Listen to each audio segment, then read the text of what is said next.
Court will rise.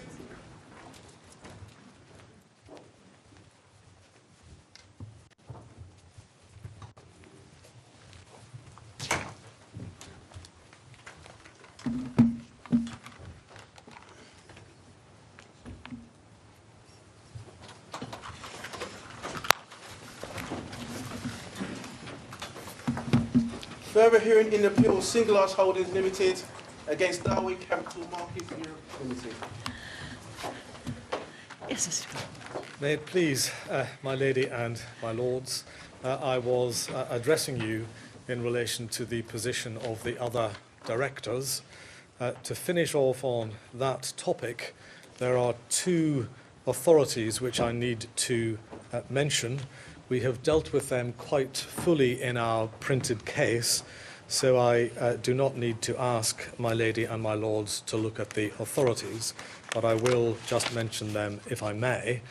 The first is the decision of Mr. Justice Hobhouse in the case of Berg against Mervyn Hampton Adams, and for the note of my lady and my lords, that is in Primary Authorities Bundle, Volume 1, behind tab 4, electronic bundle, page 859. And we have dealt with it in our printed case at paragraphs 18 to 21, which is core bundle tab A5, pages 67 to 68. It is a case involving a claim by a company in negligence against its auditors. The company was owned by a Mr. Golecha and his wife. There was one other director apart from Mr. Golecha who was a solicitor, described in the judgment as a non-executive director. And the case is relevant for present purposes because Mr. Justice Hobhouse effectively looked at the substance and held that Mr. Golecha was the human embodiment of the company, notwithstanding the fact that there was another director who was not involved in the running of the company's affairs. And so the knowledge of Mr. Golecha was attributed to his company. Just before leaving Berg, the claim against the auditors failed. The judge held that there had been no causation as a matter of fact because the third-party banks who had continued lending to the company had not, in fact, been influenced by the errors in the company's accounts in so doing. The judge also held that even if causation had been shown in fact, the claim would have failed for lack of legal causation because the errors in the accounts were known to the company because they were known to Mr. Golecha himself. And we have dealt with that in our printed case, particularly at paragraphs 20 and 21, which is on page 68 of the core bundle. My lady, my lords, the second case I wanted to mention is Royal Brunei against Tan, which, for the note of my lady and my lords, is Primary Authorities Bundle, Volume 2, behind tab 9, electronic bundle, page 1143. And we have dealt with this in our printed case at paragraphs 74 to 75, which is core bundle tab A5, page 87. It is, of course, a well-known case. Its relevance for present purposes is that it is another example of the court looking at the substance of the matter and finding that a company which was owned by Mr. Tan and his wife, who was also a director, was in reality Mr. Tan's company. And so Mr. Tan's dishonesty was held to be attributed to the company. So that was all I was proposing to say for the moment in relation to the other directors. Before coming on to the consequences of attribution, there is one final matter I need to mention again briefly. It concerns the finding of the Court of Appeal and of the learned judge at first instance that it was an important factor that Singularis had a legitimate business and that this was an important factor militating against attribution. And my lady and my lords will find the relevant passage in the judgment of the Court of Appeal at paragraph 56, that is core bundle behind tab B3 at page 175. The relevant passage starts at the top of page 176 and refers to the equivalent passage in the judgment below. In our respectful submission, the Court of Appeal erred in treating this as a factor to which any weight should be attached for the purposes of attribution. I have just referred to the case of Berg, in which the knowledge of Mr. Golecha was attributed to the company, even though the company in that case had a legitimate business. Similarly, in Royal Brunei against Tan, the company in that case, which was called BLT, had a legitimate business, but that did not prevent attribution of Mr. Tan's dishonesty to the company. In short, we respectfully submit that the nature of the company's business is not a consideration carrying any weight in this context. What matters is who owns and manages the company at the relevant time.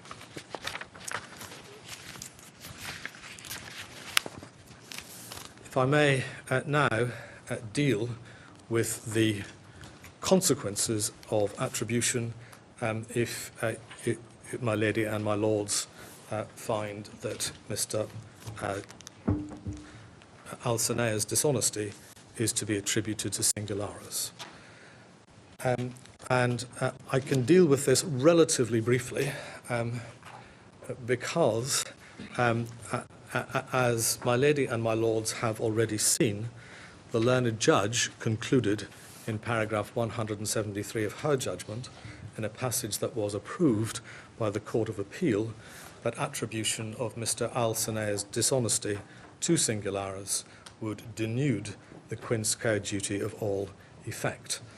And as I submitted yesterday, it is inherent in that if Mr. Alcenea's dishonesty is attributed, the claim will fail, which, in my respectful submission, is the right conclusion and an unsurprising conclusion.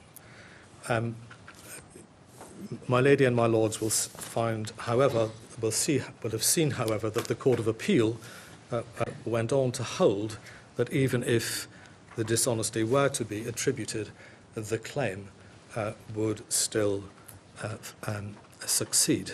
And in my respectful submission, the Court of Appeal fell into error in reaching that conclusion. My lady, my lords, our reasons for saying that the claim must fail if Mr. Alcenea's dishonesty is attributed are in summary these. First of all, and put at its simplest, Singularis is then the cause of its own loss. Its own dishonest act, indeed its own deceit, was the cause of the loss of which it complains. The only argument that could be put in an attempt to answer this would be to say that protection of the company against its own fraudulent acts is the very thing, or at least one of the very things, that the quince quo duty was designed to protect against. And in our submission, it is very difficult indeed to conceive of how that could be the very thing that the quince quo duty was designed to protect against. Nevertheless, I should mention in this context the decision of the House of Lords in the case of Reeves, which is to be found at Primary Authorities Bundle, Volume 2, tab 8, electronic reference page 1105. And if I may, I would invite my lady and my lords very briefly to look at this case.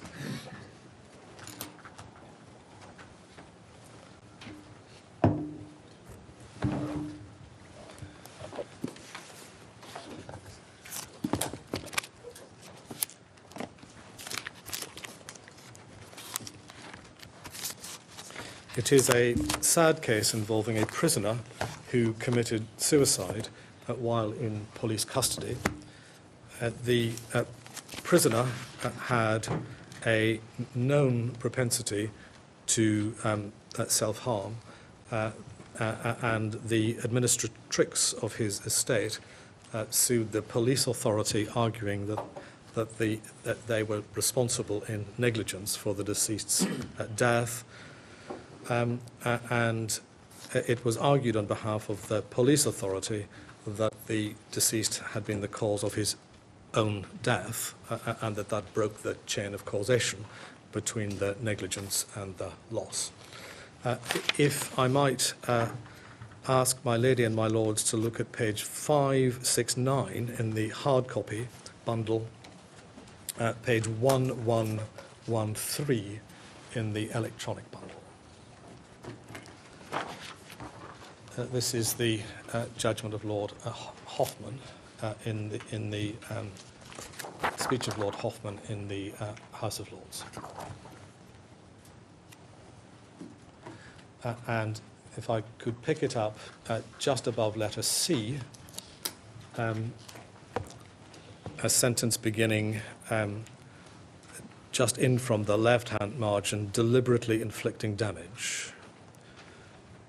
Deliberately inflicting damage on oneself had to be an act which negated causal connection with anything that had gone before. That was the argument. This argument is based upon the sound intuition that there is a difference between protecting people against harm caused to them by parties and protecting them against harm which they inflict upon themselves. It reflects the individualist philosophy of the common law. People of full age and sound understanding must look after themselves, take responsibility for their actions. This philosophy expresses itself in the fact that duties to safeguard from harm deliberately caused by others are unusual, and a duty to protect a person of full understanding from causing harm to himself is very rare indeed. But once it is admitted that this is the rare case in which such a duty is owed, it seems to me self-contradictory to say that the breach would not have been a cause of the harm because the victim caused it to itself. And it is our submission that the decision in Reeves is not comparable to the present case. It is a very different case indeed. It involved a claim on behalf of a natural person who suffered from a known vulnerability, and the relevant duty was to take care to protect him against that vulnerability. That is not comparable to the situation in which the duty is owed to a company, and the company must be taken to have acted dishonestly. The company in that situation is not a vulnerable person, it is a dishonest person, and it is not, in our respectful submission, deserving of any protection against its own dishonesty.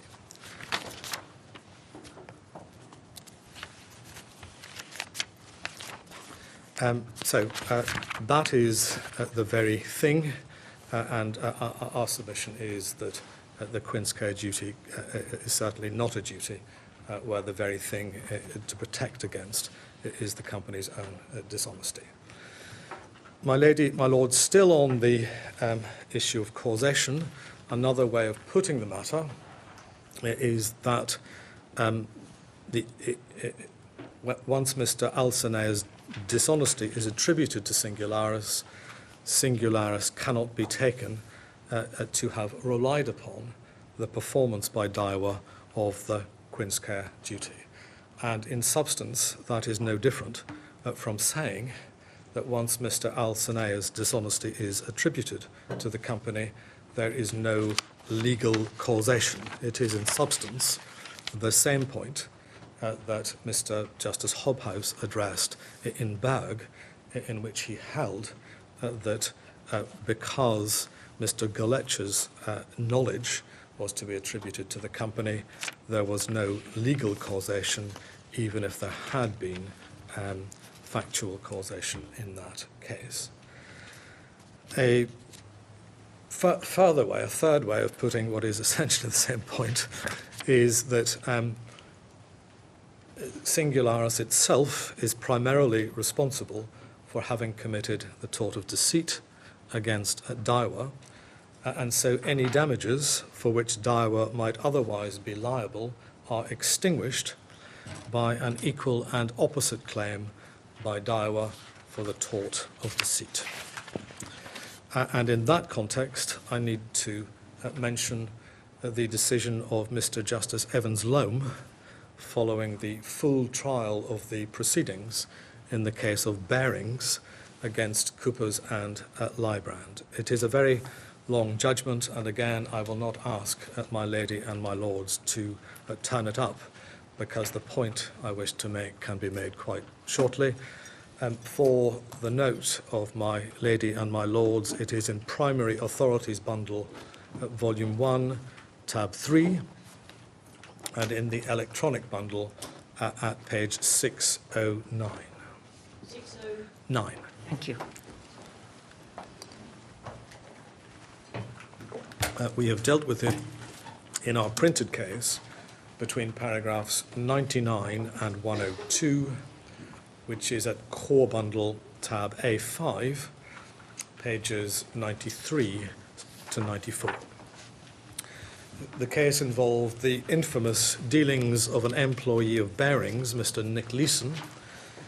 Bearings sued their auditors for negligence, claiming that they ought to have detected Mr. Leeson's fraudulent trading activities, which caused catastrophic losses to the bank.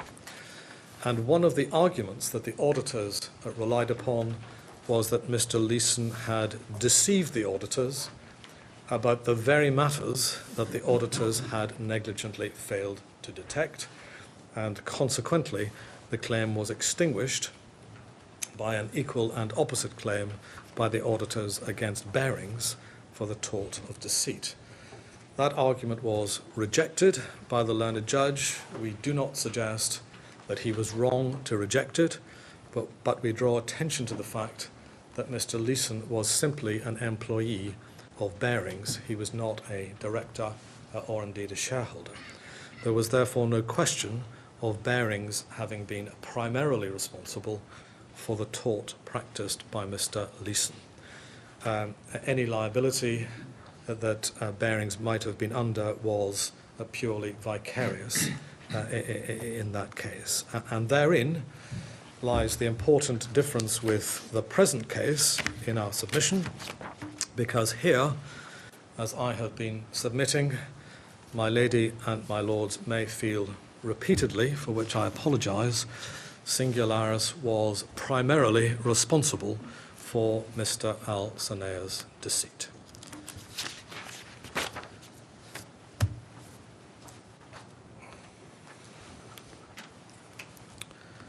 Should I need to go any further, we also say, if necessary, that by reason of the dishonest payment instructions given by Singularis itself, its claim fails by reason of the illegality defence, being a claim which is founded upon the company's own fraud and dishonesty.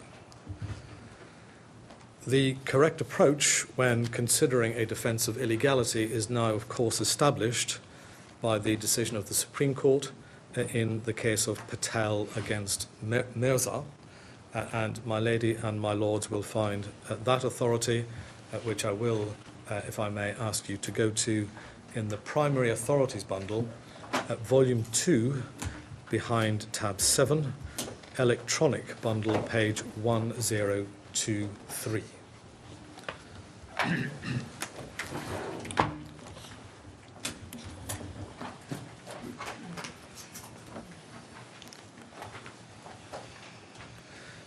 The case was concerned with the claim to recover monies paid under an agreement made for an illegal purpose, that purpose being to bet on the movement of shares on the basis of inside information. The illegal purpose, in fact, failed because the expected inside information was not forthcoming, and it was held that the claimant was entitled to repayment of his money. For present purposes, the case is of importance because it effectively reset a more flexible approach to the defence of illegality than the previously inflexible approach derived from the decision of the House of Lords in Tinsley and Milligan. And one sees the new approach in the judgment of Lord Toulson at paragraph 120 of his judgment, which is page 516 of the hard copy bundle, page 1060 of the electronic bundle.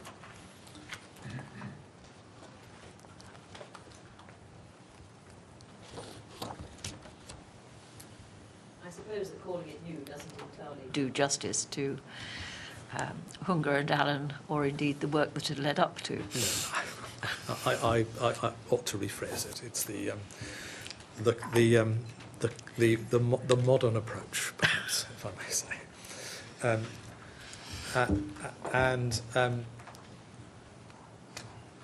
If I may invite the attention of my lady and my lords to paragraph 120, Lord Toulson says the essential rationale of the illegality doctrine is that it would be contrary to the public interest to enforce a claim if to do so would be harmful to the integrity of the legal system or possibly certain aspects of public morality, the boundaries of which have never been made entirely clear and which do not arise for consideration in this case. In assessing whether the public interest would be harmed in that way, it is necessary, A, to consider the underlying purpose of the prohibition which has been transgressed and whether that purpose will be enhanced by denial of the claim. B, to consider any other public policy on which the denial of the claim may have an impact. And C, to consider whether denial of the claim would be a proportionate response to the illegality, bearing in mind that punishment is a matter for the criminal courts. Within that framework, various factors may be relevant, but it would be a mistake to suggest that the court is free to decide a case in an undisciplined way. The public interest is best served by a principled and transparent assessment of the considerations identified, rather than the application of a formal approach capable of producing results which may appear arbitrary, unjust, or disproportionate. So there one sees the threefold test, starting, if I may, with the first limb of that test, namely whether the underlying purpose of the prohibition which has been transgressed will be enhanced by denial of the claim, and I will focus for the moment, if I may, upon the deceit which we say Singularis practiced upon Daiwa.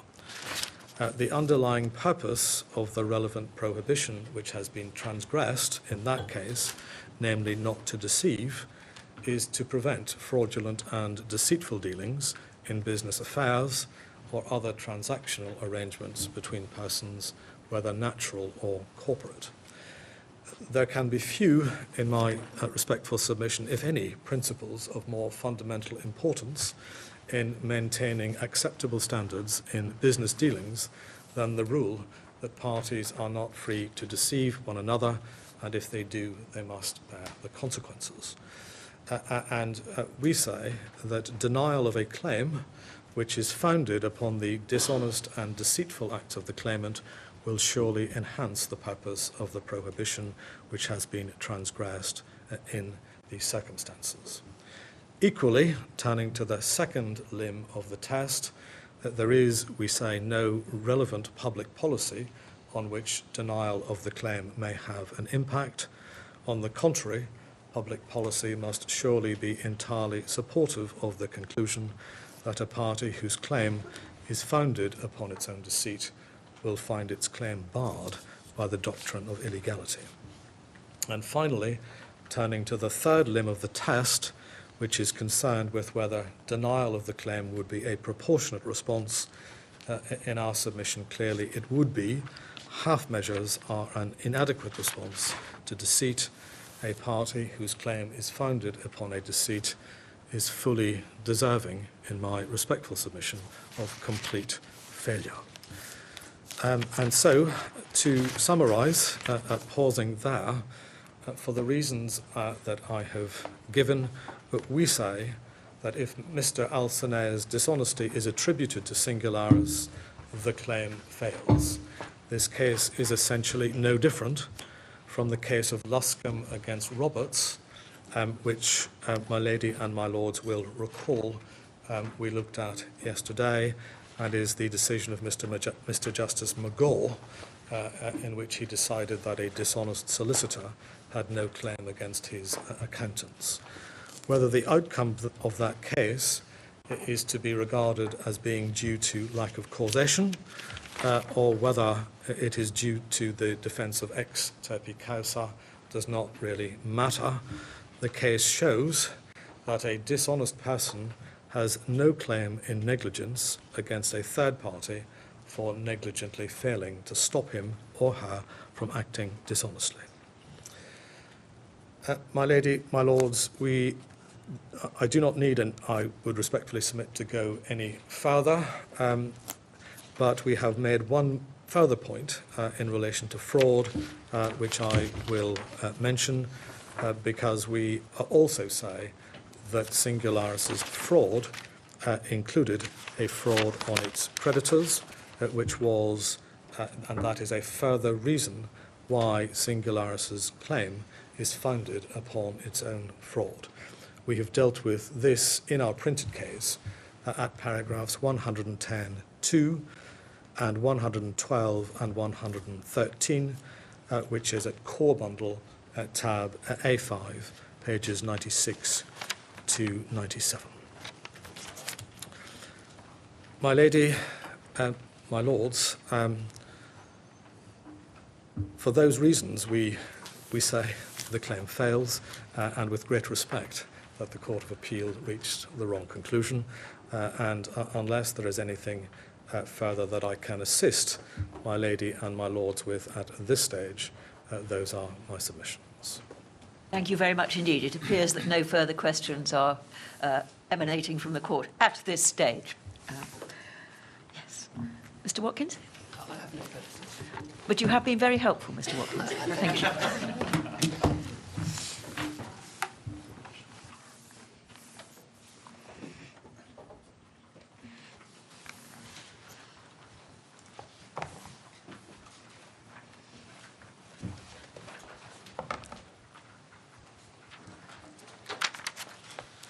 May it please you. Can I just start by addressing a few themes that run through the submissions before getting down to the detail of the law? Just identify a couple of themes. They're almost jury points that have woven their way through my learned friend's submissions, and I just want to give our headline responses to them before getting down to the actual issues. The first is that my learned friend's case and his oral submissions quite often refer to Daiwa as a victim. Our headline response to that is that in no meaningful sense is Daiwa a victim of anything other than its own negligence. The real victim is self-evidently Singularis. You may have seen, I don't invite you to turn it up or indeed necessarily read it, but Professor Worthington's article on illegality is the very, very last document in the authorities bundle. And she makes the good, in our submission, and clear point that when one is thinking about issues of attribution and illegality, and one is wondering whether or not something is or is not a corporate fraud, she says that a corporate fraud is something designed to deliver a corporate benefit. What happened in this case was that Singularis's assets were plundered from Singularis, and Daiwa facilitated that. So we submit every logical use of the word. Singularis is the victim, Daiwa is not.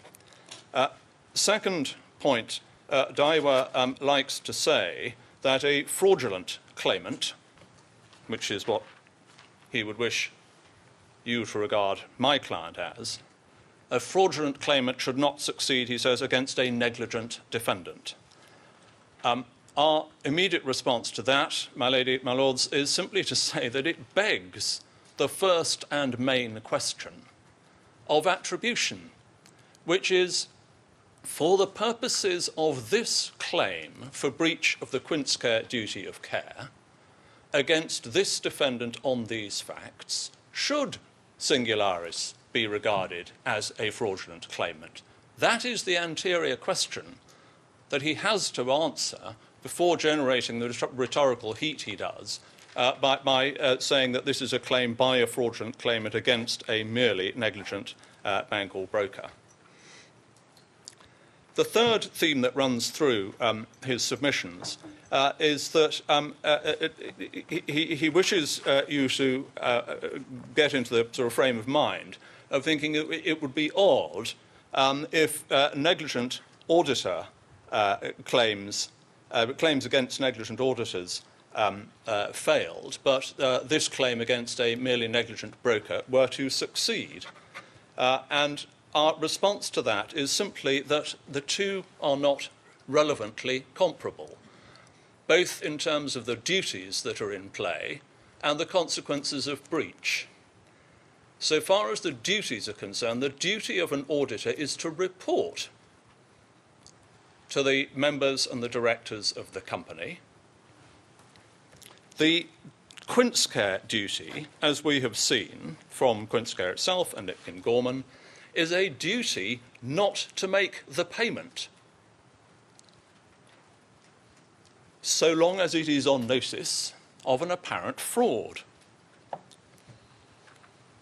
And the consequence of that difference in the two duties is that where a negligent auditor report is made to a company which is wholly run by the people perpetrating the fraud, the negligence of the auditor doesn't cause any loss, because they would be reporting to people who already know of the imputed fraud.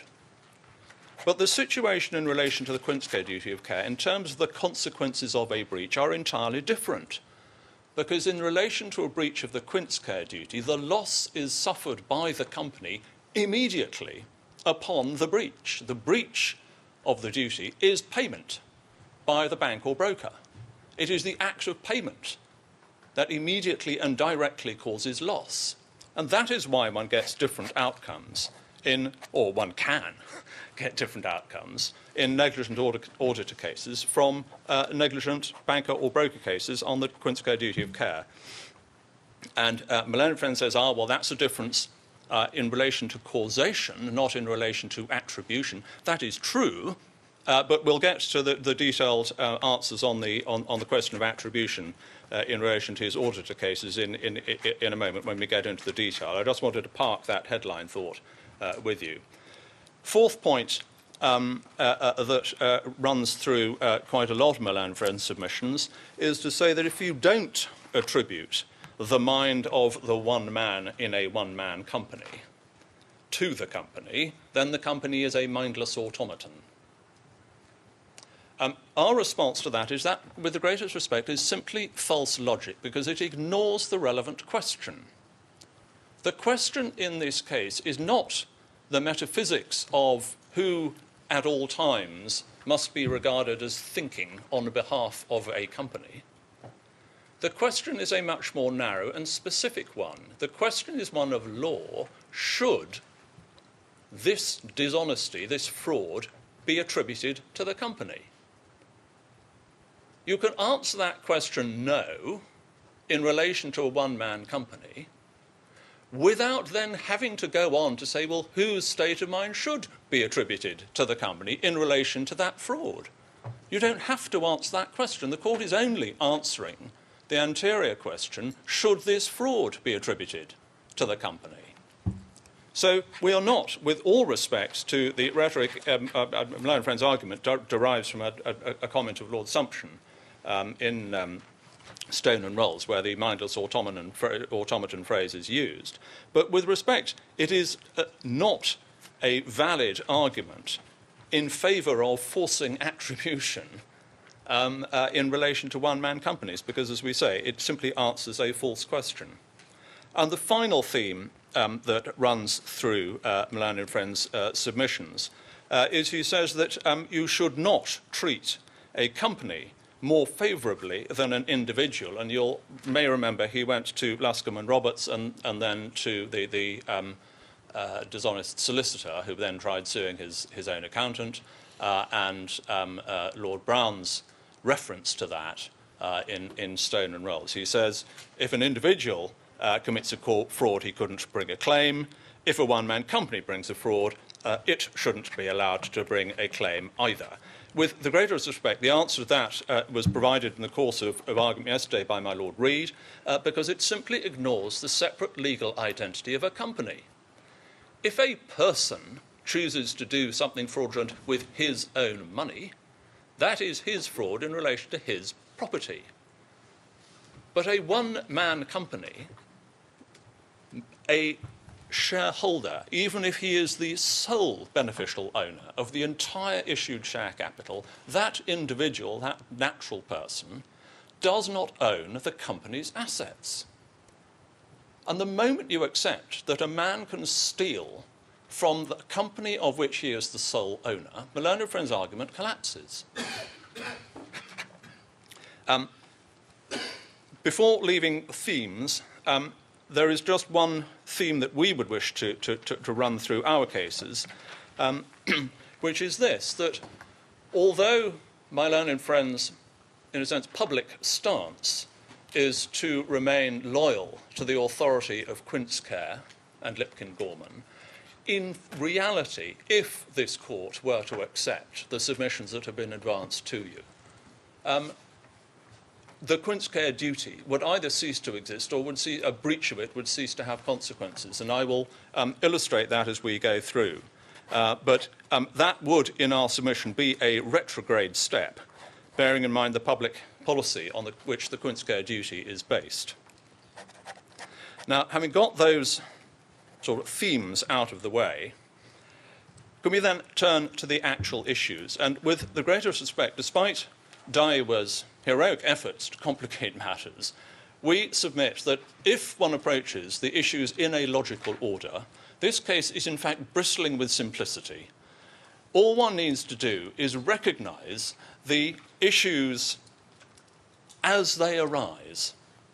The first, just to, in a sense, state the obvious, but then it helps to explain what issues we're addressing and for what reason. The first point is that Mr. Al-Sanea perpetrated a fraud on Singularis in breach of his fiduciary duties as a director. And that breach of fiduciary duty resulted in a loss of about $204 million. One gets that. I'm not going to ask you to turn it up, but in the first instance judgment, paragraphs 119 to 127, which is page 233 of the core volume. And obviously that finding is not under appeal. The second point to take on board is that the fact that Mr. Al-Sanea was the sole beneficial owner of the entire issued share capital of Singularis does not alter the fact that he committed a fraud on the company by misappropriating its assets. And again, that is decided in the judgment at first instance, and it is not under appeal. It is based, as I say, on the proposition that a company is a separate legal person. A director is liable for misappropriation of the company's assets, irrespective of whether he is also the beneficial owner of the share capital. And it was one of the findings of the trial judgment, paragraphs 128 to 142, starting at page 235 of the core volume. It was one of the findings of the trial judgment that Mr. Alsnaer could not lawfully ratify his own breach of fiduciary duty. And that, again, is a finding which is not and cannot be appealed.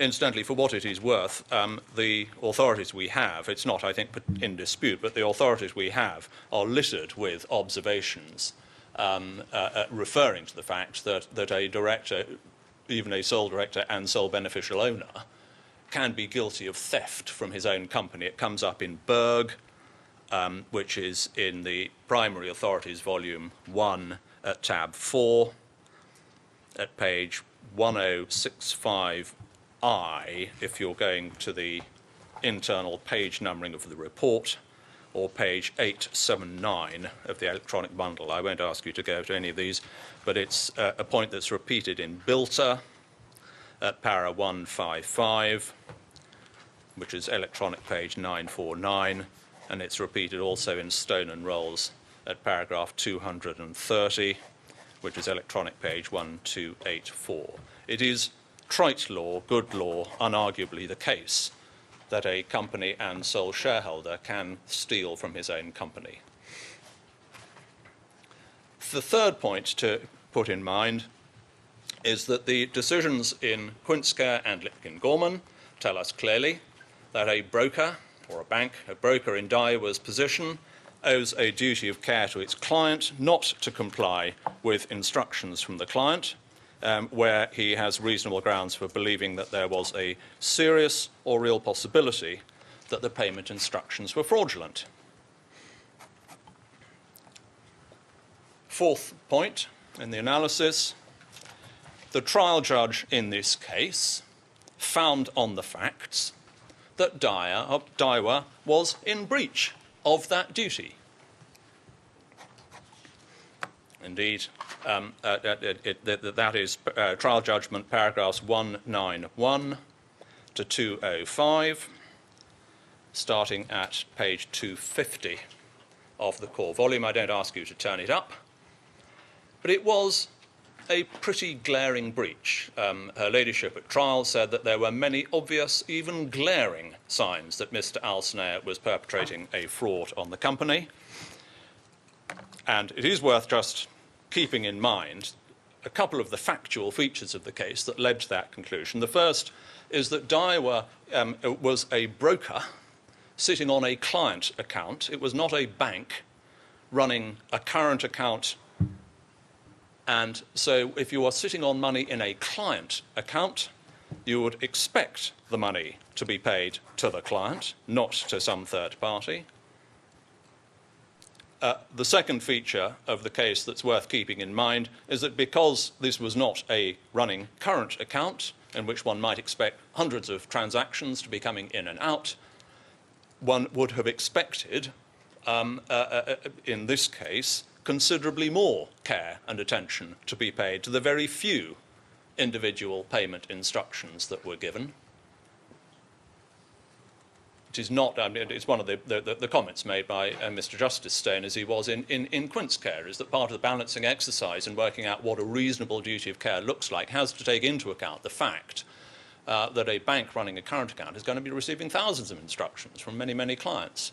But in this case, we are only dealing with 8 payment instructions over a 6-week period, 12th of June to the 27th of July 2009. There were 8 payment instructions.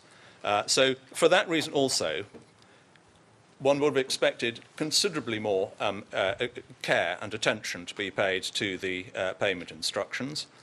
Third point that is made in the trial judgment is that Daiwa knew, because they were the broker trying to close out their own exposure, Daiwa knew at the time that not only Singularis, but the wider company, the wider group, was in serious financial difficulties.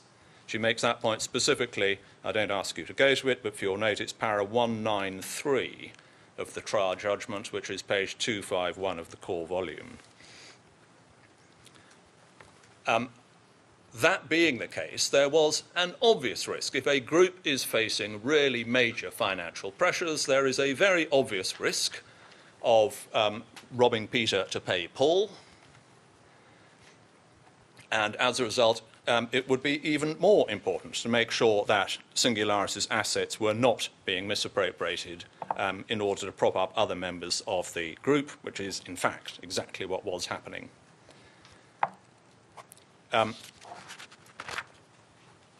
Ladyship also pointed out that there was, in her words, plenty of evidence to put Daiwa on notice that there was something seriously wrong. Again, in her words, paragraph 199 of the judgment, something seriously wrong with the way Mr. Alsinayer was operating the account. And in relation to the 8 payment instructions with which this trial was concerned, in relation to 7 payment instructions, no inquiries at all were made by Daiwa as to why money sitting in a company client account was being paid to some other company. In relation to the one transaction where an inquiry was made, which is by far the largest transaction, $180 million, Daiwa was actually given 2 explanations, neither of which was inherently plausible, and the second of which was entirely inconsistent with the first. If you want just to look at that, you may already have got these points on board, having looked at the judgment at first instance, but it's paragraphs 86 to 100 of the trial judgment. It is important to keep the facts in mind when one is making what ultimately, as we will see, is a contextual assessment. Now, none of that is under appeal. So we start by looking at the legal issues that do arise on the appeal, knowing that Singularis has a good cause of action against Daiwa for breach of the Quince-Care duty of care. So logically, the first question one ought to be addressing is, well, is there a defence to that good cause of action? And logically, the first defence one would look at is illegality,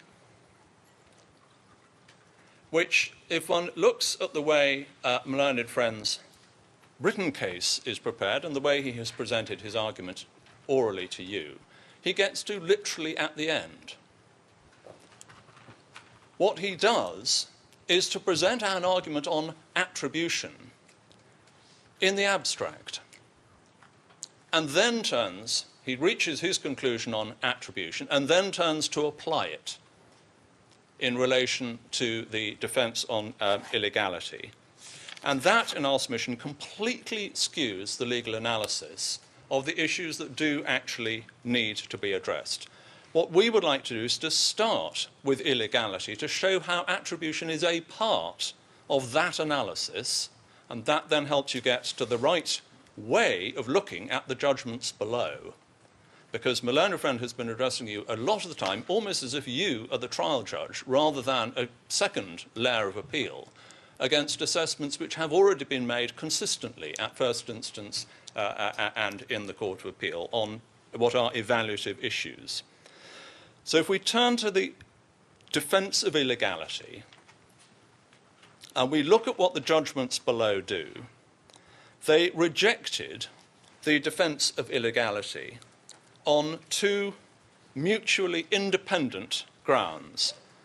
They rejected the illegality defence, first because they said Mr. Alsinayer's fraud is not to be attributed to Singularis for the purposes of the illegality defence, and therefore Singularis as a company has not been guilty of any illegality, so the defence of illegality doesn't get off the ground. That is the context in which the question of attribution is decided. That, for your note, is the first instance judgment, paragraphs 208 to 215, which start at page 255 of the core volume and are covered, the same point is covered in the Court of Appeal at paragraphs 50 to 60, starting at page 174 of the core volume. And the second, entirely independent ground on which the illegality defence failed at both levels below was the court said even if Mr. Alcene's fraud should be attributed to Singularis, you apply Lord Toulson's, sorry, I use that as a shorthand, he was the majority, the Patel and Mirza, and your ladyship obviously was part of the majority. The majority view in Patel and Mirza, the three-part test, you apply that, and the trial judge applied that, paragraphs 216 to 220 of the trial judgment, which starts at page 257 of the core volume. Court of Appeal had a second look at it, paragraphs 61 to 67, page 177 of the trial judgment, and the Court of Appeal saw absolutely nothing wrong with the trial judge's evaluation of those three issues. What one gets from that, without anticipating too much, is that my learned friend, with the greatest respect, has made two fundamental errors in dealing with the Patel and Mirza issue. He was addressing you about 20 minutes ago, as I say, as if you were a trial judge, considering those three issues de novo. This is an appeal, a second appeal. He has got to show that the Court of Appeal was wrong not to have interfered with the evaluative judgment on those three issues by the trial judge. The second thing, with respect, that he gets fundamentally wrong is that he said yesterday and again today that it was inherent in the trial judge's appreciation of the issues that if Mr. Alcene's dishonesty was to be attributed to the company, then the claim would fail.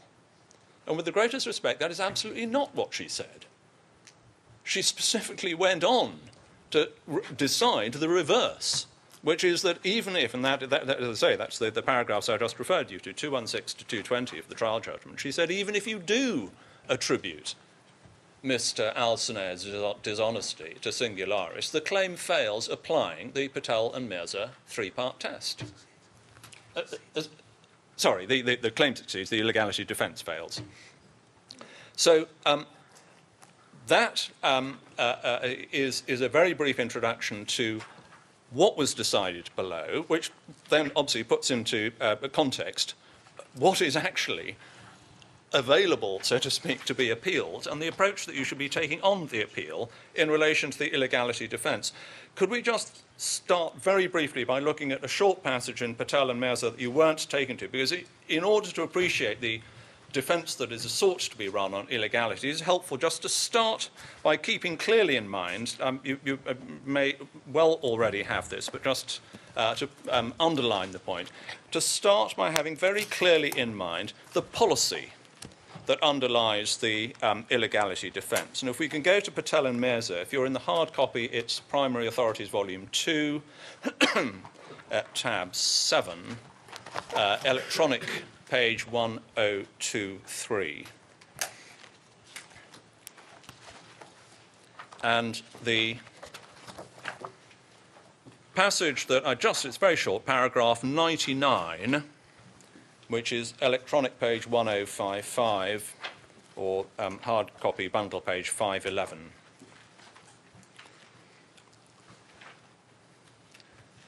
Where Lord Toulson for the majority says, looking behind the maxims, there are two broad, discernible policy reasons for the common law doctrine of illegality as a defence to a civil claim.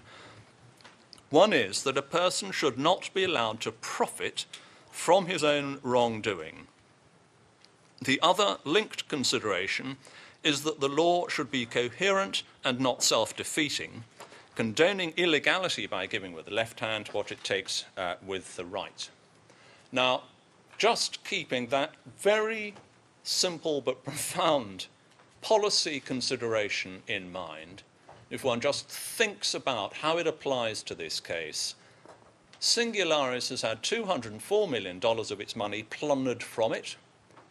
Daiwa facilitated that fraud on Singularis. It is now trying to recover that money. Does that mean that in this claim for breach of the quince-care duty of care, Singularis is a person trying to profit from its own wrongdoing? Self-evidently not. And secondly, if, as the trial judge has found, and it is not open to appeal, if there is a valid claim for breach of the quince care duty of care, in what sense would the law be coherent by saying that the quince care duty of care renders Daiwa liable because it should have noticed the fraud, but the fraud defeats the claim? That is legal incoherence. So if we wished, with respect to hang, so to speak, the policy underlying the outcome on one paragraph, it is that paragraph 99 in Patel and Mirza, and one gets very much the same since one has this open, this bundle, at least a physical one, in Bilter. It makes very much the same point. Paragraph 60 of Bilter, which is page 916 in the electronic bundle, or in the hard copy, it's in the same bundle, authorities bundle, primary authorities 2, tab 5, where in paragraph 60, Lord Sumption quotes from Lord Mansfield in Holman and Johnson as being the most succinct, and he says, and authoritative statement of the law. No court will lend its aid to a man who founds his cause of action on an immoral or an illegal act. And then after that quotation, he goes on to say, thus stated, the law of illegality is a vindication of the public interest as against the legal rights of the parties. The policy is one of judicial abstention, by which the judicial power of the state is withheld, where its exercise in accordance with ordinary rules of private law would give effect to advantages derived from an illegal act. And again, that has exactly the same resonance, we would submit, as the majority in Patel and Mirza, talking about a party seeking to profit from its own wrongdoing. That, with the greatest respect, is simply not this case. So with that in mind, we would invite you to approach the whole question of the illegality defence with a predisposition against allowing it. Of course, that doesn't provide the answer. It just perhaps puts one in a certain frame of mind. Going to the detail there of the legal argument, what we say, as I've already foreshadowed, what we say the principal flaw in Daiwa's argument on this is that it starts its analysis of whether the defence of illegality is available, having already decided the question of attribution, whereas, as we will see from Bilter, that in truth, the first question under the heading of is illegality a defence, the first question is whether Mr. Al-Sanea's fraud should be attributed to Singularis for the purposes of Daiwa's defence of illegality to this claim for breach of the quince care duty of care on these facts. And we don't perhaps need to spend too long turning the pages, but if one looks at my learned friend's written case, and his oral argument followed very much the same structure, if one looks simply at the way it is structured, so core volume page 63,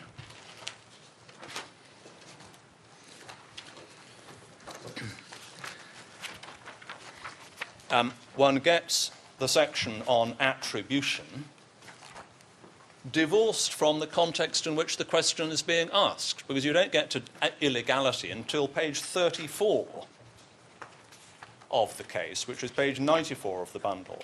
And if one just sees the way in which the questions are asked and the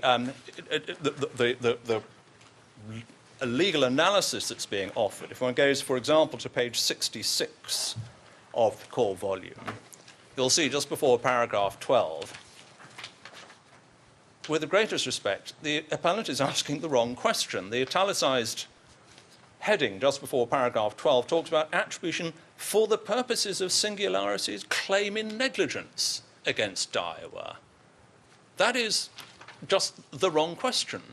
The claim in negligence has been made good. The question that arises is whether or not Mr. Al-Sanea's fraud should be attributed to Singularis for the purpose of Daiwa's defence of illegality. And one gets the same thing if one goes on to page 85. One's still going many pages on attribution. One gets to page 85, where one reaches the conclusion at the very top of page 85 of the bundle, the conclusion on attribution for the purposes of Singularis' claim against Daiwa. That is, with respect, completely irrelevant as an analytical question.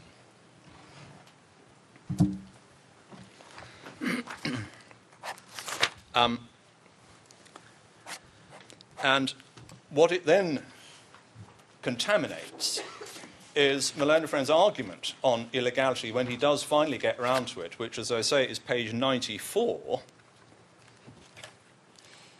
of this volume, where his section 4 on illegality finally starts. And you'll see, for example, if you look at paragraph 110, he starts his analysis of whether illegality is available as a defence, having already decided the question of attribution. As to the first point, Singularis claimed damages from Daiwa in respect of the consequences of its own deceit and for a fraud. And similarly, at paragraph 111, the integrity of the legal system is not enhanced by allowing fraudulent companies to recover damages in respect of fraudulent conduct, still less from one of the victims of the fraud. All of that assumes the answer to the question which is part of the analysis of whether the illegality defence is available, which is whether Singularis should be regarded as a fraudulent claimant. And we say that the one thing that most clearly emerges from Bilter is that that question of attribution, should the wrong be regarded as a wrong done by the company, that is part of the analysis of the defence of illegality, whether the defence is available at all. I don't want to spend too long in Bilter, but for this point it is perhaps important, because I don't think you've been taken to the most helpful passages yet. So Bilter is hard copy volume 2 of the primary authorities at tab 5, or electronic page 893. And I'll just take you to 4 paragraphs very briefly.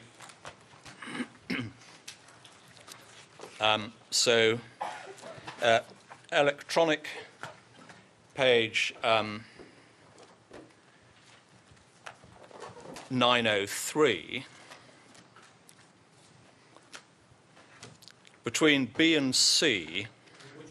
I'm sorry, we're in para 9. I don't need the whole of it. I'm sorry, but I'm sorry. Para 9, page 359 of the hard copy bundle. I just want the last 5 or 6 lines of paragraph 9, where Lord Neuberger says for the majority, Lords Claremouth and Clark agreeing with him, between B and C, you'll see at the end of para 9, he says, I agree with Lord Mance's analysis in 37 to 44 of his judgment that the question is simply an open one, whether or not it is appropriate to attribute an action by or a state of mind of a company director or agent to the company in relation to a particular claim. And the analysis of Lord Mance, if I can just take you to one paragraph there, which perhaps makes the point most clearly, it's para 41 of Lord Mance, page 910 in the electronic bundle. And he refers there back to Lord Hoffman in Meridian, some of which you've already seen, but I'll just go back to it very briefly. But what Lord Mance says, just between C and D, as Lord Hoffman made clear in Meridian, the key to any question of attribution is ultimately always to be found in considerations of context and purpose. The question is whose act or knowledge or state of mind is for the purpose of the relevant rule to count as the act, knowledge or state of mind of the company. Lord Walker said recently in Moulin Global, one of the fundamental points to be taken from Meridian is the importance of context in any problem of attribution. And Lords Toulson and Hodge say something similar at paragraph 181, which is electronic page 956. Hard copy page 412.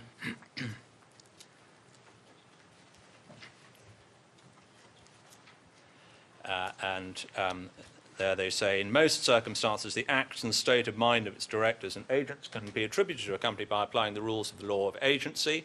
It's become uncommon to speak of the Hampshire land principle or the fraud exception as the exception to an otherwise general rule that attribution occurs. It is our view that the fraud exception is not confined to fraud, but is simply an instance, and this is where they state their view of the wider principle, an instance of a wider principle that whether an act or state of mind is to be attributed to a company depends on the context in which the question arises. The fraud exception applied to prevent an agent from pleading his own breach of duty in order to bar his principal claims against him is a classic example of non-attribution. It's not the only one. So the overwhelming majority there, and for what it's worth, Lord Sumption, although he wasn't entirely in harmony with everybody on everything, said something similar at paragraph 92. So that, in our submission, is what one gets from Bilter. That is the approach that needs to be adopted, and it echoes what is said in Meridian, which you've been taken to, and you may not need to revisit. But it may just be helpful to go back very briefly. So that's Meridian is in what I think is called the Other Authorities at Volume 2, tab 17, electronic page 1752.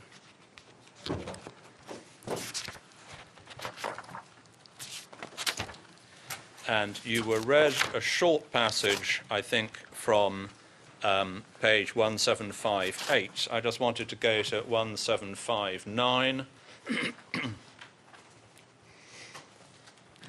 which I think is the passage Lord Mance very much had in mind. Internal. In the hard copy bundle, it's 454, or in the report, it's 507 at the top of the appeal cases. And between E and F on that page, where his lordship really at F, there's always a matter of interpretation. Given that it was intended to apply to a company, how was it intended to apply? Whose act or knowledge or state of mind was for this purpose intended to count as the act, etc., of the company? One finds the answer to this question by applying the usual canons of interpretation, taking into account the language of the rule, if it's a statute, and its content and policy. And it may also be helpful to emphasize, there's another passage my own friend read to you, but I would just wish you to have well in mind, at page 1763 of the electronic bundle, page 511 of the appeal cases, page 458 of the hard copy bundle, to give you the full suite, and that letter G, he did read this to you, but I just wanted to emphasize in the third line, but their lordships would wish to guard themselves against being understood to mean that whenever a servant of a company has authority to do an act on its behalf, knowledge of that act will for all purposes be attributed to the company. And that is an important qualifier in this case, because obviously Mr. Alcenaer had authority in the sense that he was on the bank mandate. But that is not equivalent to a finding of attribution.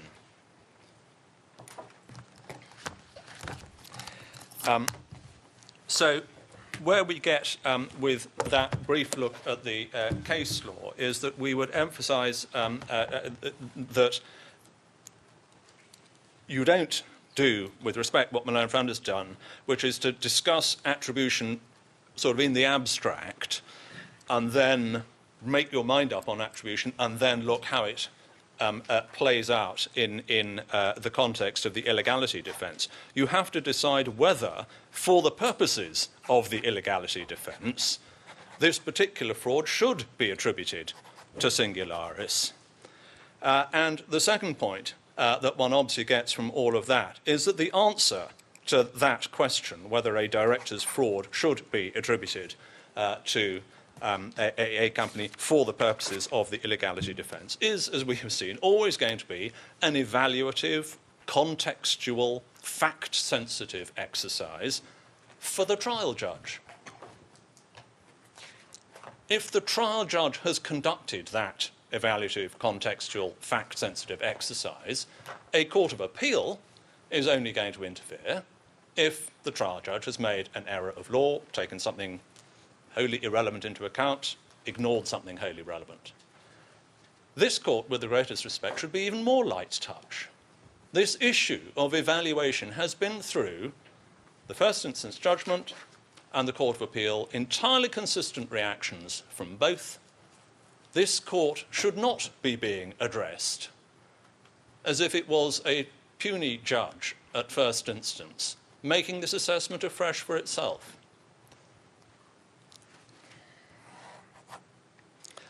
For what it's worth, it may not be necessary to turn up the authority, but you may have noticed, we included in our case just on this point about light touch, so to speak, where a second appeal court is dealing with a matter of evaluation.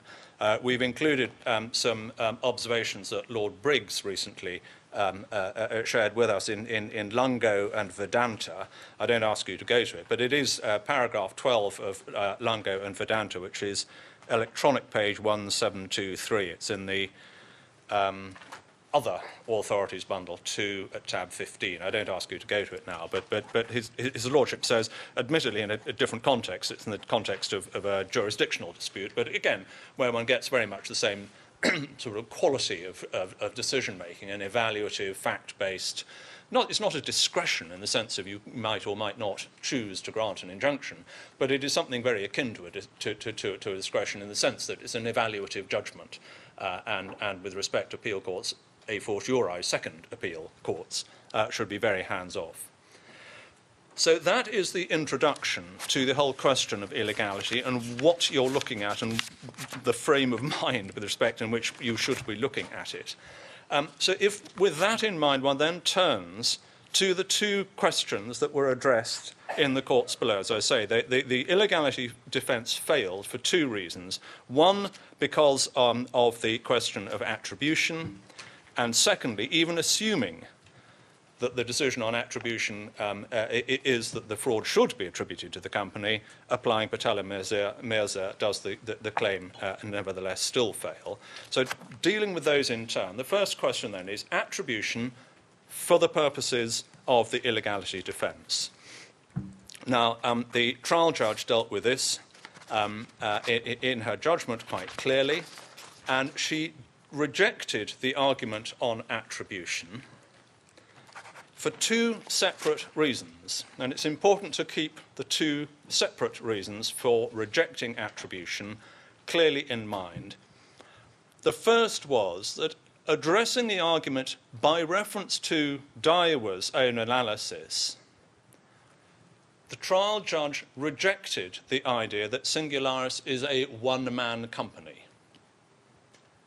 Daiwa's argument is, if it's a one-man company, there must be attribution. The trial judge, in a sense, accepting that for the sake of argument, was the right approach as a matter of principle, looked at Singularis and came to the view that it was not a one-man company. So even approaching the matter by reference to Malone Friend's analysis of the law, attribution failed on the one-man company test. But secondly, and in our submission, perhaps even more importantly,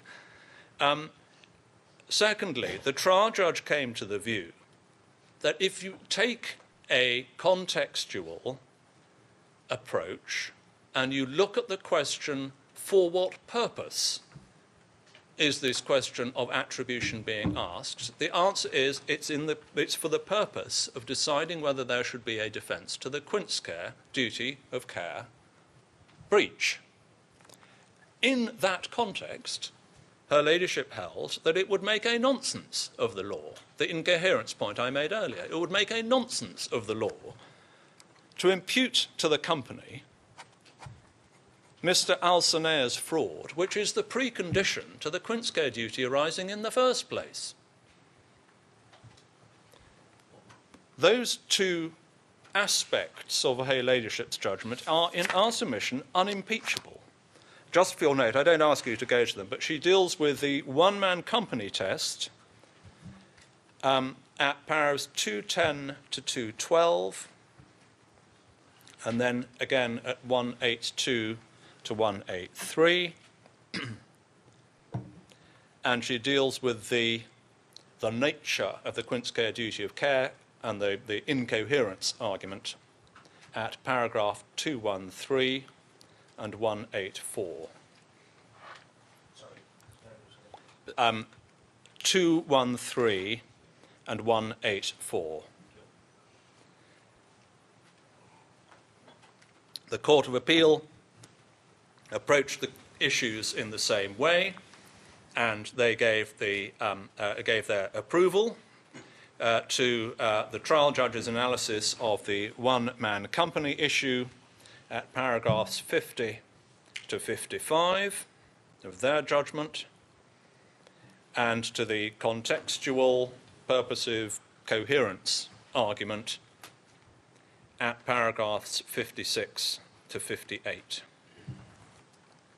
In our submission, there is genuinely nothing in the appeal to undermine those findings. I can deal with them relatively quickly. It may be convenient to take them in reverse order, because in a sense the built-up approach, so to speak, requiring one to take a purposive approach to the question, asking for what purpose is one asking the attribution question or answer. It's the question arises in the context of whether or not there should be a defence to the quince care duty of care. Looking at that issue first, obviously, in most cases where a bank or a broker has a corporate client,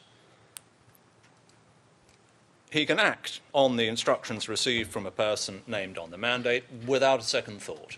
That, no doubt, accounts for millions of transactions a day.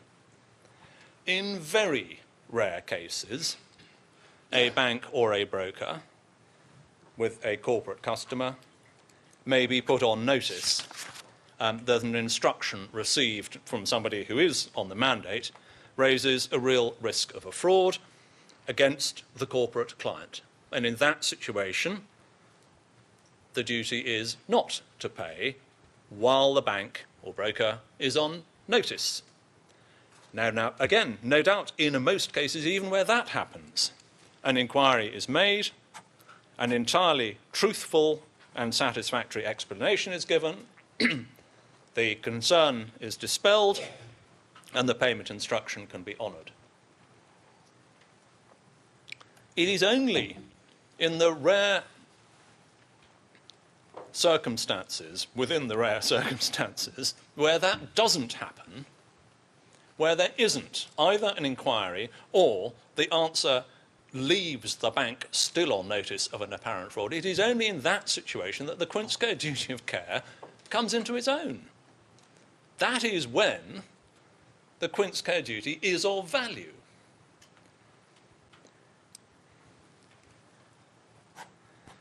That being the position, in our submission, it is unarguably right to say that it would make a nonsense of the law then to say, well, the quince care duty of care has arisen, a payment has been made out in breach of that duty, but because of the very circumstances that give rise to the quince care duty of care, the claim can't be pursued because the fraud, which is in fact there in that very, very rare case, should be attributed to the company.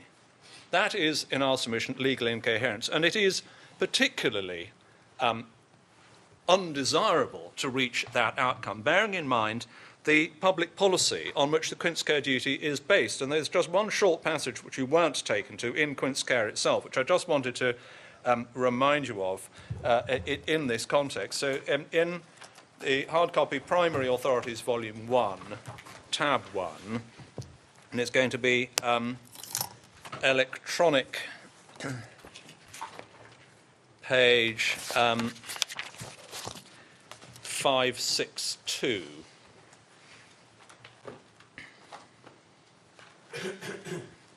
My learned friend read parts of this, but not all of it. The bit that is important in our submission is between E and F. I'm sorry, it's page 376 of the All England, page 18 of the hard copy bundle. To apologise. So between E and F, there's a sentence beginning near the end of the line at just above E. The critical question is what lesser state of knowledge on the part of the bank will oblige the bank to make inquiries as to the legitimacy of the order. In judging where the line is to be drawn, there are countervailing policy considerations, and that's important because it is a policy-based duty. The law should not impose too burdensome an obligation on bankers, which hampers the effective transacting of banking business unnecessarily.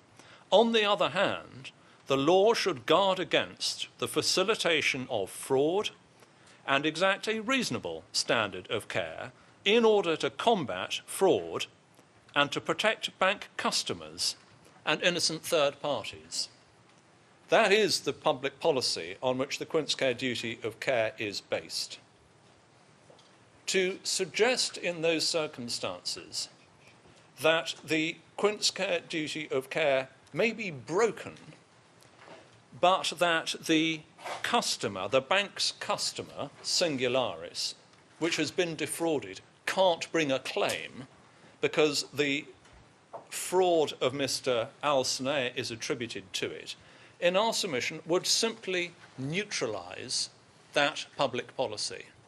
And that is why I said right at the beginning that one of the themes that we would urge on you is that although my learned friend's posture is to say that he's not asking you to overturn the quince-care duty of care as a concept, in practice, if you accepted his argument, it would mean that the quince-care duty of care either doesn't arise at all in relation to one-man companies because he says, well, there's nobody to ask, so there's nothing to do, or it would produce the result that a breach of the quince-care duty of care doesn't give rise to a remedy because the fraud that gives rise to the duty is the fraud that disentitles the plundered customer from trying to recover its assets. So that policy foundation in our submission is fundamentally important, and it would, with respect, be a retrograde step to reach the conclusion that attribution should occur. My learned friend also mentioned, although you may remember the Reeves case, the suicide in custody case, that was actually decided by reference to a question of causation rather than a question of corporate attribution, obviously, because it was a natural person doing harm to himself. But there are some useful passages in that too, while we're just having a bit of case law. Could we just go to Reeves briefly? So that's in hard copy, Authorities Volume, Primary Authorities 2 at tab 8.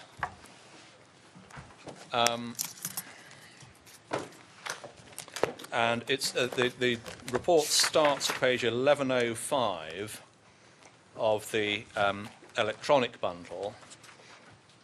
I just wanted to go to page 367 internally, 367 of the report, 568 of the hard copy bundle, 112 of the electronic bundle, and just pick it up slightly before Milan and Friends started reading, because it makes sense of what Lord Hoffman then subsequently said. At the bottom of page 1112, so page 568 of the hard copy, just below G, Lord Hoffman says on the first question, Mr. Panic relied upon the general principle stated in Hart and Honoré causation law, the free, deliberate and informed act or omission of a human being intended to exploit the situation created by a defendant negatives causal connection. However, as Hart and Honoré also point out, there is an exception to this undoubted rule. in the case in which the law imposes a duty to guard against loss caused by the free, deliberate and informed act of a human being. It would make nonsense of the existence of such a duty if the law were to hold that the occurrence of the very act, which ought to have been prevented, negatived causal connection between the breach of duty and the loss. Now, as I say, that His Lordship is talking about causation, but the one thing he makes clear in Reeves is that causation, like attribution, is a contextual issue to be decided by reference to the circumstances in which and the purpose for which the question of causation is being asked. So it's a very similar analysis to the question of attribution. And in our submission, the logic of what Lord Hoffman is there saying flows absolutely across to exactly our situation. It would make a nonsense of the existence of the quintscale duty of care if the law were to hold that the occurrence of the very act, a fraud by Mr. Al-Sanaya, which ought to have been prevented, negatived the, in that case, causal connection. And that then makes sense of the passage that Milan Friend did read. He started reading on the next page, just below B. But what I've just read to you makes sense of what Lord Hoffman says at letter D, having expressed the obvious fact that it's unusual for a duty of care to be imposed to prevent people conducting self-inflicted harm. He then says, but, at letter D, but, once it is admitted that this is the rare case in which such a duty is owed, it seems to me self-contradictory to say that the breach could not have been a cause of the harm because the victim caused it to himself. And again, although that is in terms talking about causation, it is apposite in relation to the question of attribution. We also get much the same from Lord Jauncey. If we just go on very briefly, at page 1119 electronically, which is page 374 of the appeal case report. And at letter F on that page, Lord Jauncey makes a very similar point. He says, where such a duty is specifically directed at the prevention of the occurrence of a certain event, I cannot see how it can be said that the occurrence of that event amounts to an independent act breaking the chain of causation from which the breach of duty, even although it may be unusual for one person to come under such a duty to prevent another person deliberately inflicting harm on himself. And for what worth, if you want it, in other words, Lord Hope makes a very similar point at electronic page 1126, internal appeal case report, page 381, letter B, just below B, the deceased did to himself the very thing that the Commissioner was under a duty to take reasonable care to prevent while he remained in custody. It is true that he deliberately exploited the situation which had been created by the Commissioner's negligence, but that was the thing which the Commissioner was under a duty to prevent, as it was the foreseeable consequence of his acting negligently. So again, albeit that's all talking in terms of causation, as I say, the philosophy of analysing a question of causation is very closely equivalent to that of attribution. There is a discussion, I think, of this point in terms of attribution in Bilter at paragraph 44. Yes. I'm afraid I don't have the E number. That's page 911. It's in Lord Mance's Yes. judgment, but it's a passage which Lord Neuberger specifically agrees with Yes. in paragraph 9. Yes. And Lord Clark and Lord Carnwath in turn agreed with him, so it's unanimous. It's a majority anyway. Certainly. Yes. And he's dealing with the argument that a principal should be attributed of the state of mind of his agent who has defrauded him, so as to relieve a third party who had knowingly assisted in the fraud, or in this case it's negligence rather than knowing assistance. Yes.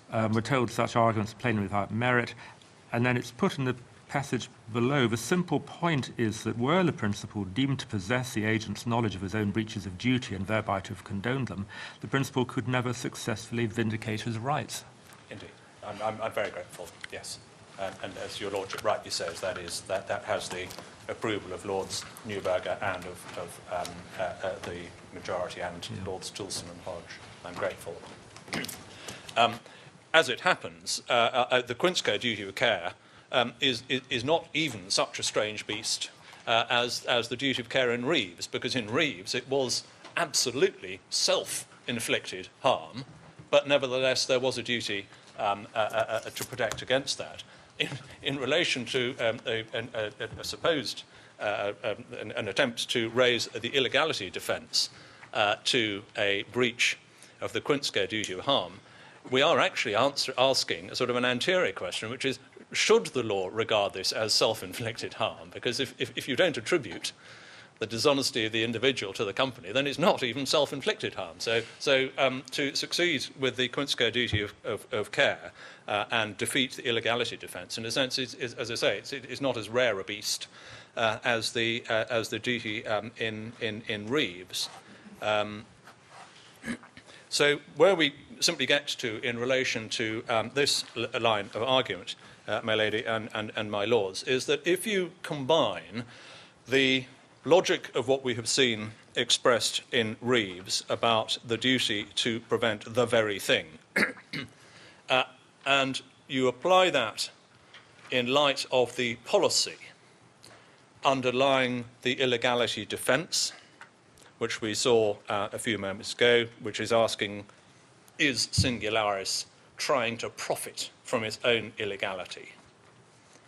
And you look at those issues with a contextual approach in relation to the Quintsco duty of care as required by Bilter,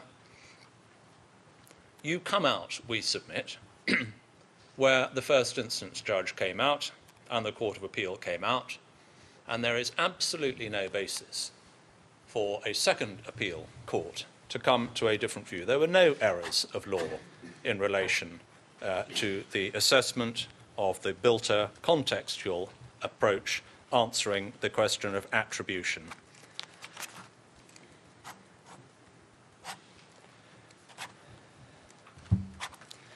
So if you are with us thus far, the appeal gets dismissed because the illegality defence is not available, because there is no attribution, and therefore Singularis, the claimant company, has not committed anything illegal.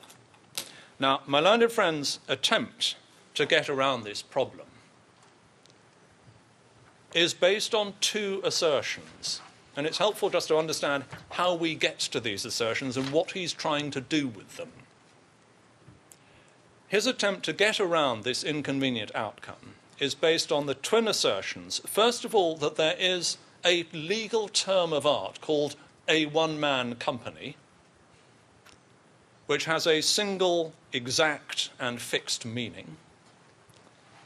And secondly, he says that there is a rule of law which automatically imputes to a one-man company the frauds of the one man in relation to any defence of illegality, irrespective of the cause of action.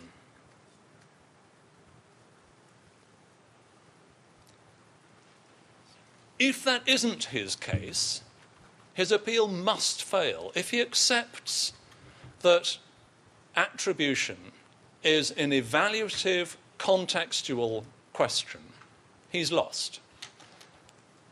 So he has to run these two arguments. He's got to, he doesn't really face up to them, but that's what, in fact, his case has to be based on. He has to run the argument that there is a thing called a one-man company, which is a legal term of art, and attribution automatically produces,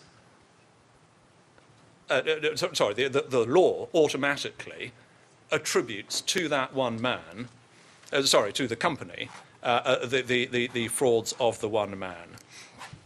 Now, of those two propositions, the first one, is one-man company a legal term of art? Does it mean one thing? And the second one, is there a rule of law that automatically provides an answer on attribution in relation to all one-man companies? The answer in relation to that second proposition is much easier. The answer is plainly no. We know that from Bilter. That's what Bilter tells us. Attribution is always contextual. My learned friend's approach would make it not contextual at all. He would make it entirely mechanistic. A formulaic approach of saying, is this a thing called a one-man company? If so, tick the box, attribution. That, in our submission, is not a contextual, purposive approach. It is, as I say, an entirely mechanistic, formalistic one, done by categories. So, for that reason, in our submission, his whole argument based on the one-man company analysis fails because of what we are told in Bilter.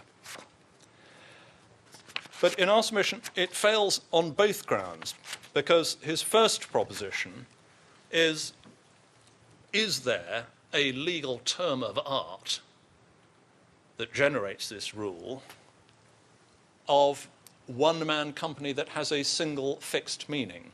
And our submission is that the better view is probably what was said in Salomon and Salomon, which is that one-man company is a nickname, a convenient shorthand label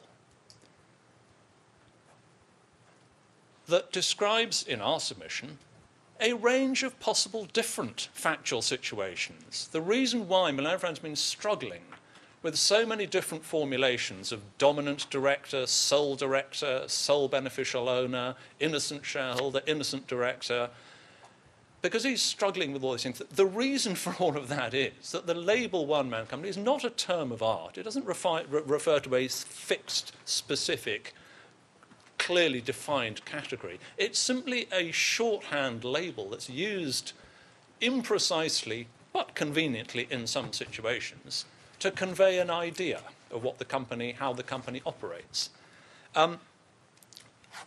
One of our favourite variants on the meaning of this expression actually comes up in my learned friend's own printed case, paragraph 13. So in the core volume, which for once is electronically and hard copy the same, page 66.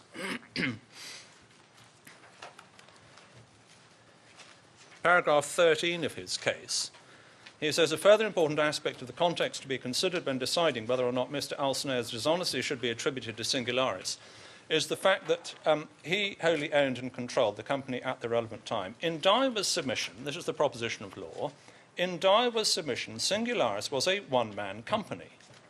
This term has been used in previous authorities to describe broadly a company which was owned and controlled by a single individual or by a number of individuals acting in concert. Now, if that was an attempt at statutory drafting, no doubt the parliamentary draftsman would be sacked, because the word broadly is clearly a qualifier. What is it masking? What does broadly mean? Is it specific? Is it exhaustive? Is it not?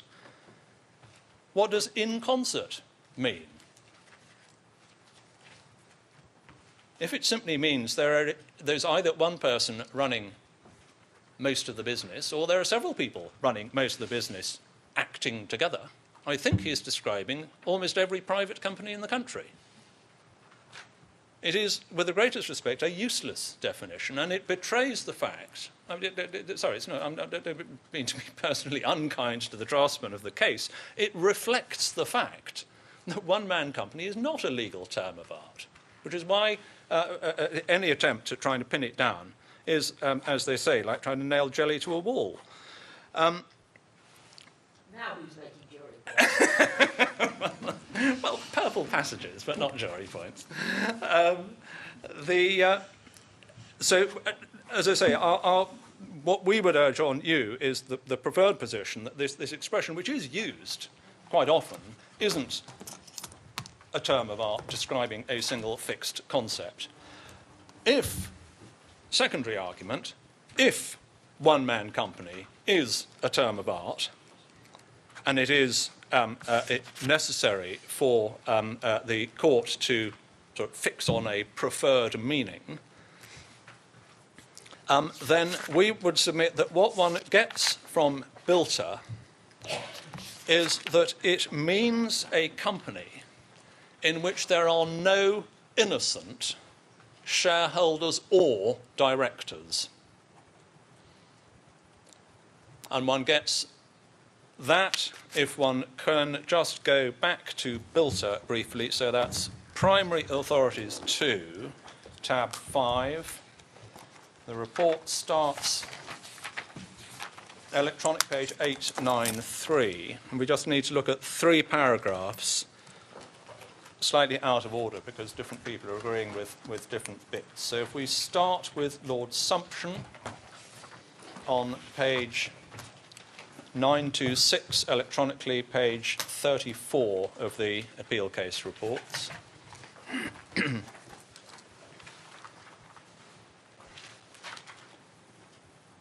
You've had this read to you, but I just need to remind you, because it's eminently possible to get things lost in the detail. So Lord Sumption is here trying to extract something from Stone and Rolls that can remain useful. And it's his second proposition that matters in this context. So paragraph 80, just above letter G, he says, secondly, his second proposition that you can derive from Stone and Rolls. Secondly, the majority was agreed in rejecting the primary argument of the auditors that once it was shown that the directing mind and will of a company, whether generally or for the relevant purpose, had caused it to defraud a third party, and that the company was relying on that fraud to found its cause of action, the illegality defence was necessarily barred the claim. Both Lord Phillips and Lord Walker rejected the submission as too broad because it would involve the attribution of the agent's dishonesty to the company, even if there were innocent directors or shareholders. So the presence of innocent directors or shareholders is the test, and that second proposition of Lord Sumption is approved in, if we go back to paragraph 26 of Lord Neuberger and Lord Clark and Lord Carnmouth. So paragraph 26, which is electronic page 906, page 14 in the appeal cases.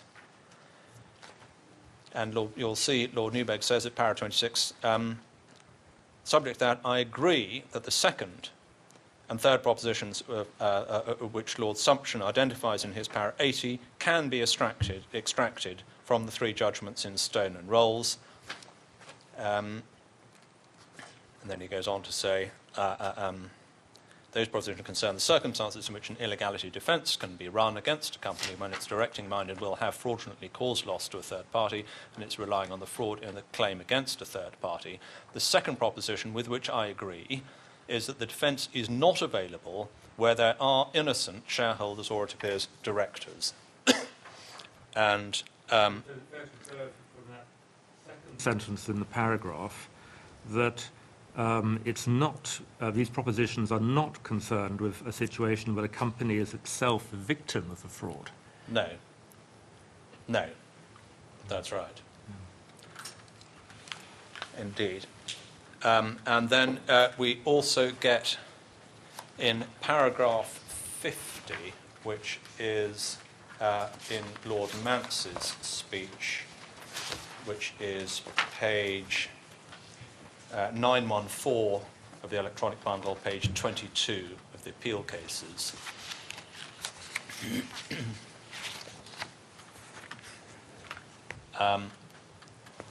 And he starts by saying he disagrees with Lord Sumption's first proposition. Then at B on this page, he says, I agree with Lord Sumption's second point, is that the House rejected the auditor's argument that merely because Mr. Stojovich was the company's mind and will and sole owner, his conduct and state of mind should be attributed to Stone and Rolls in relation to its claim against its auditors. I've already pointed out in paragraph 46 above, the majority were thereby at least accepting that context must have some relevance.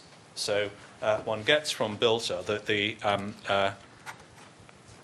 agreement that what one gets from Stone and Rolls is that the presence of innocent directors or shareholders is fatal. And it is important, while we've got this bundle, if we can just briefly go back to Stone and Rolls, although I apologise for doing so at all, but just for one paragraph, simply because my learned friend seeks to hang on something that Lord Walker says, some weight that it won't carry. So in Stone and Rolls, which is tab 10 in the same hard copy bundle at page 720, electronic page 1264. 1260, I apologise, 1260, page, so internal page 1492 of Appeal Cases, page 1260, electronically.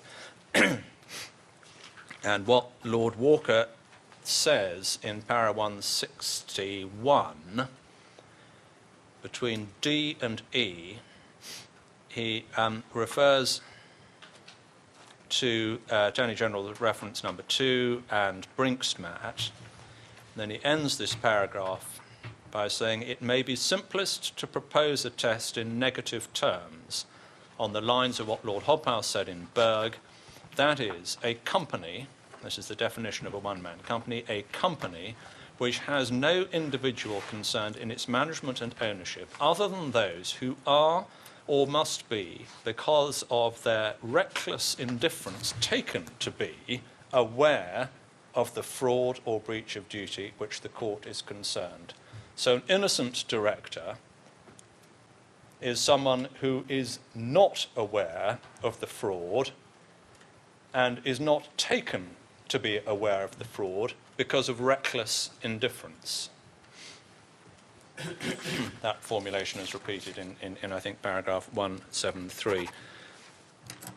With that in mind, can we just see what my learned friend tries making of that in his case? And it's helpful just to see it written on the page. If we go in the core volume to page 75,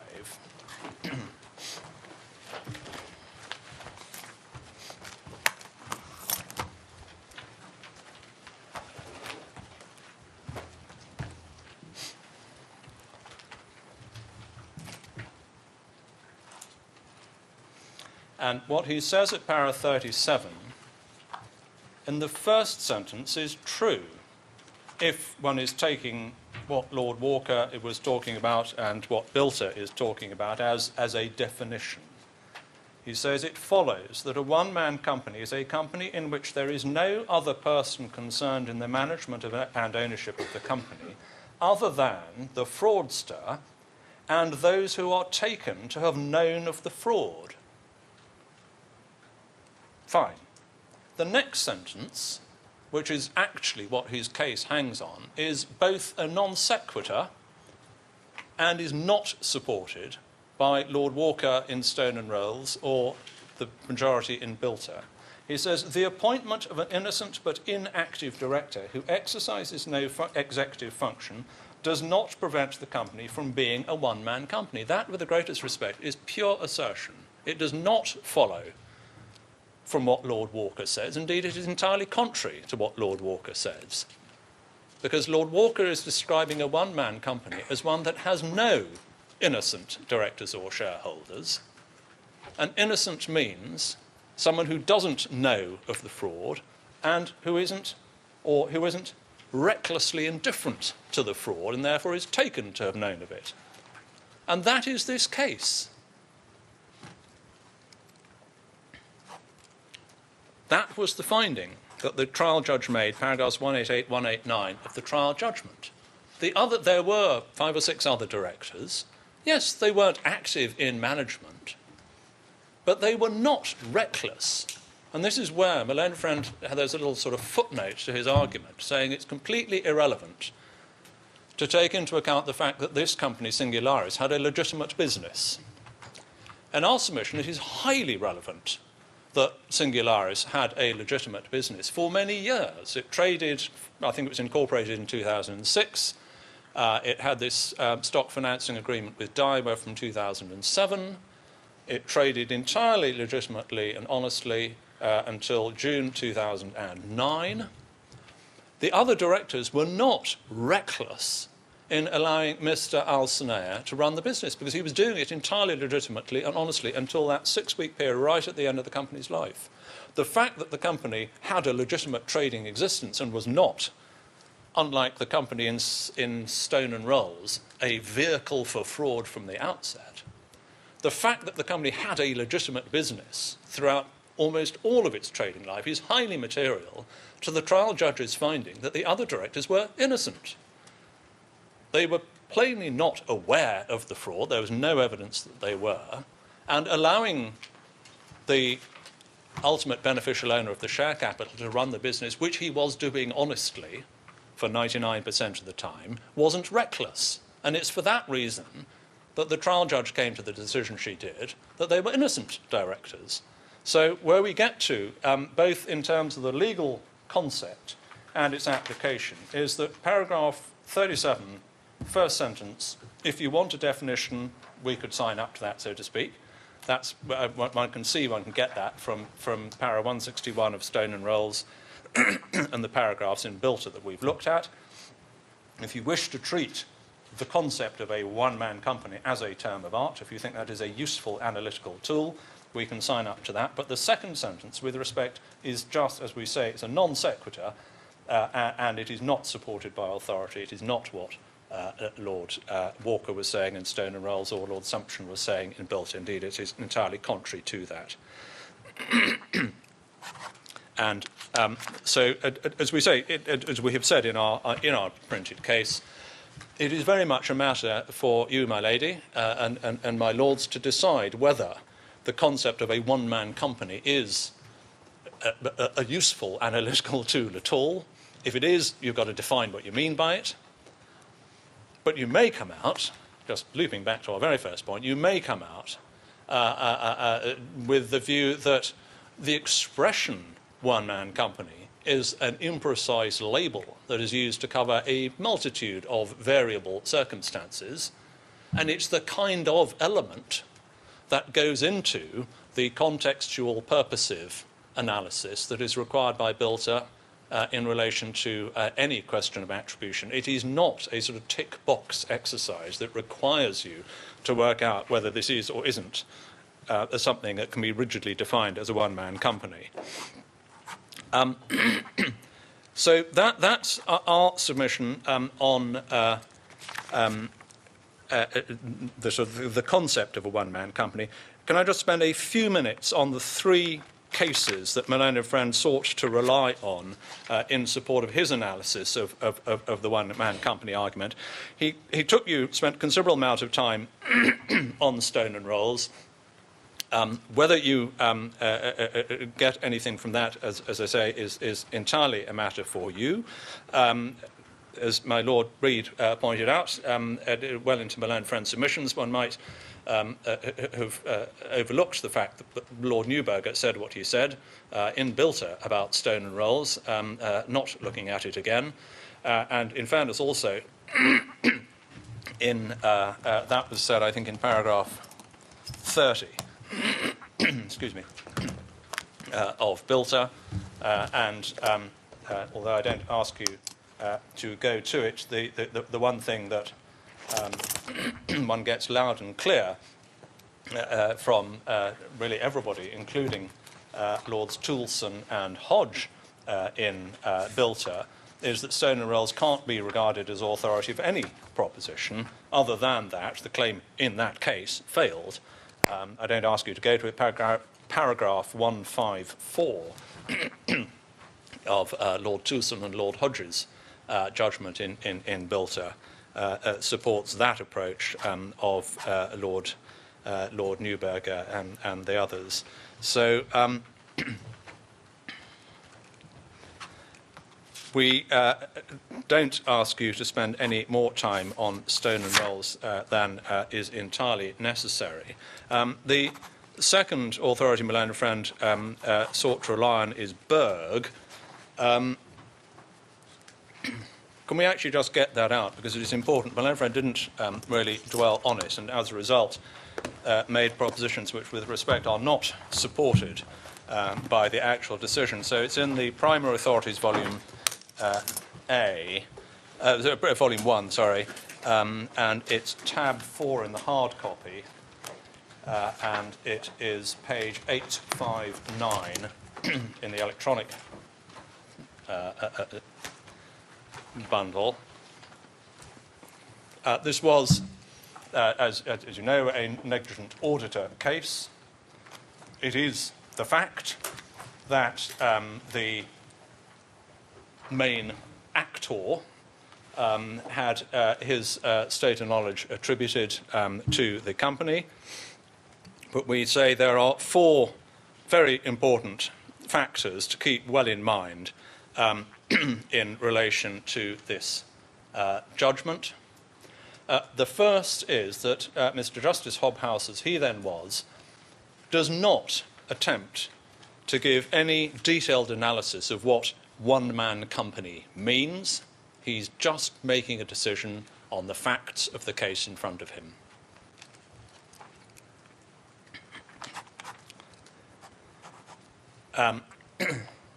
In a sense, my second point is really this same repackaged. His Lordship does not pronounce any general principle as to the consequence of a company being a one-man company, precisely because he hasn't defined one-man company as a hard-edged legal concept.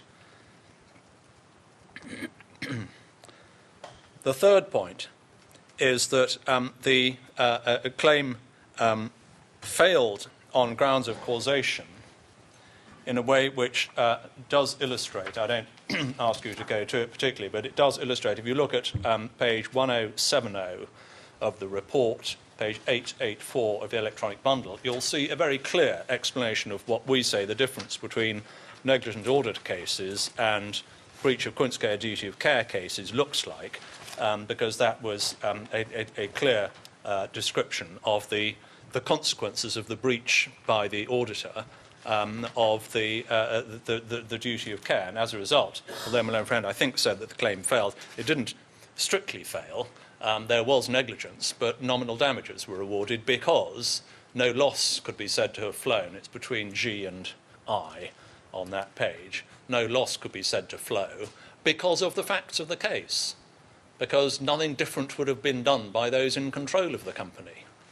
Not because the company conformed to some hard-edged definition of one-man company, but simply because, on the facts, that's what wouldn't have happened.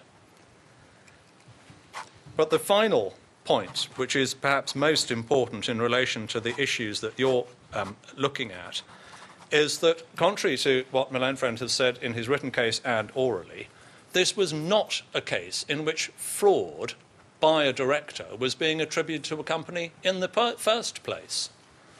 There was no fraud in Berg at all. And one sees that most importantly. There was no fraud by a director against his own company. One sees that twice.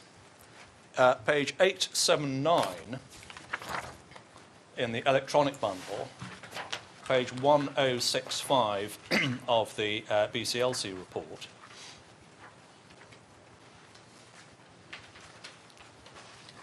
So at the very, very top of page 879, page 1065 at letter A,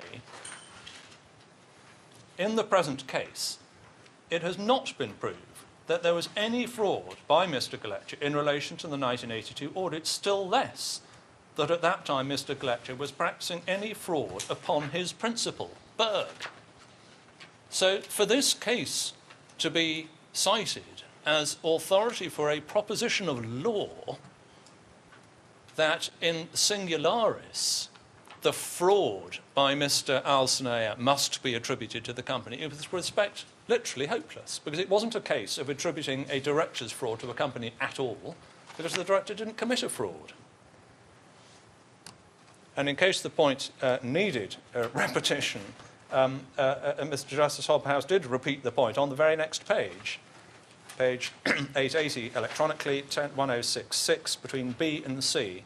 In the present case, there was no criminal conduct in relation to the auditing of the 82 accounts on the part of Dean Farrow, or so far as the plaintiff has been able to prove, on the part of Mr. Galetcha. No fraud was practiced upon the company. There was no conspiracy to defraud the company. No breach of trust was involved. The case could hardly be more different from the Singularis case. So for Malone Friend to seek to build an edifice which is based on a concept of a one-man company automatically leading to certain consequences where a director commits a fraud, based on that case in our submission, is genuinely hopeless.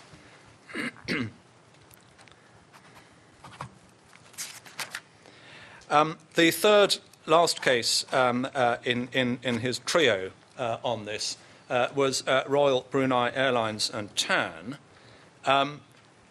That, with great respect, is a judgment in which there's not a criticism of the judgment. The fact is, no deliberation or exposition was given, because it didn't need to be given, in relation to the finding on which Milan Friend seeks to rely. It is a literally one-liner in that judgment at page 70 in the electronic bundle. Oh, I'm so sorry. It's not. Of course, it's not. It's that was the so it's page.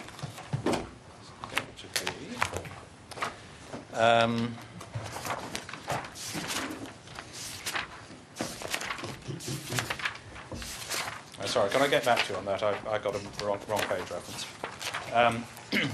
There is literally one liner about the attribution of. Yeah, that's it. Sorry, it's electronic page 1158. It's the very last page of the report, where the court simply says,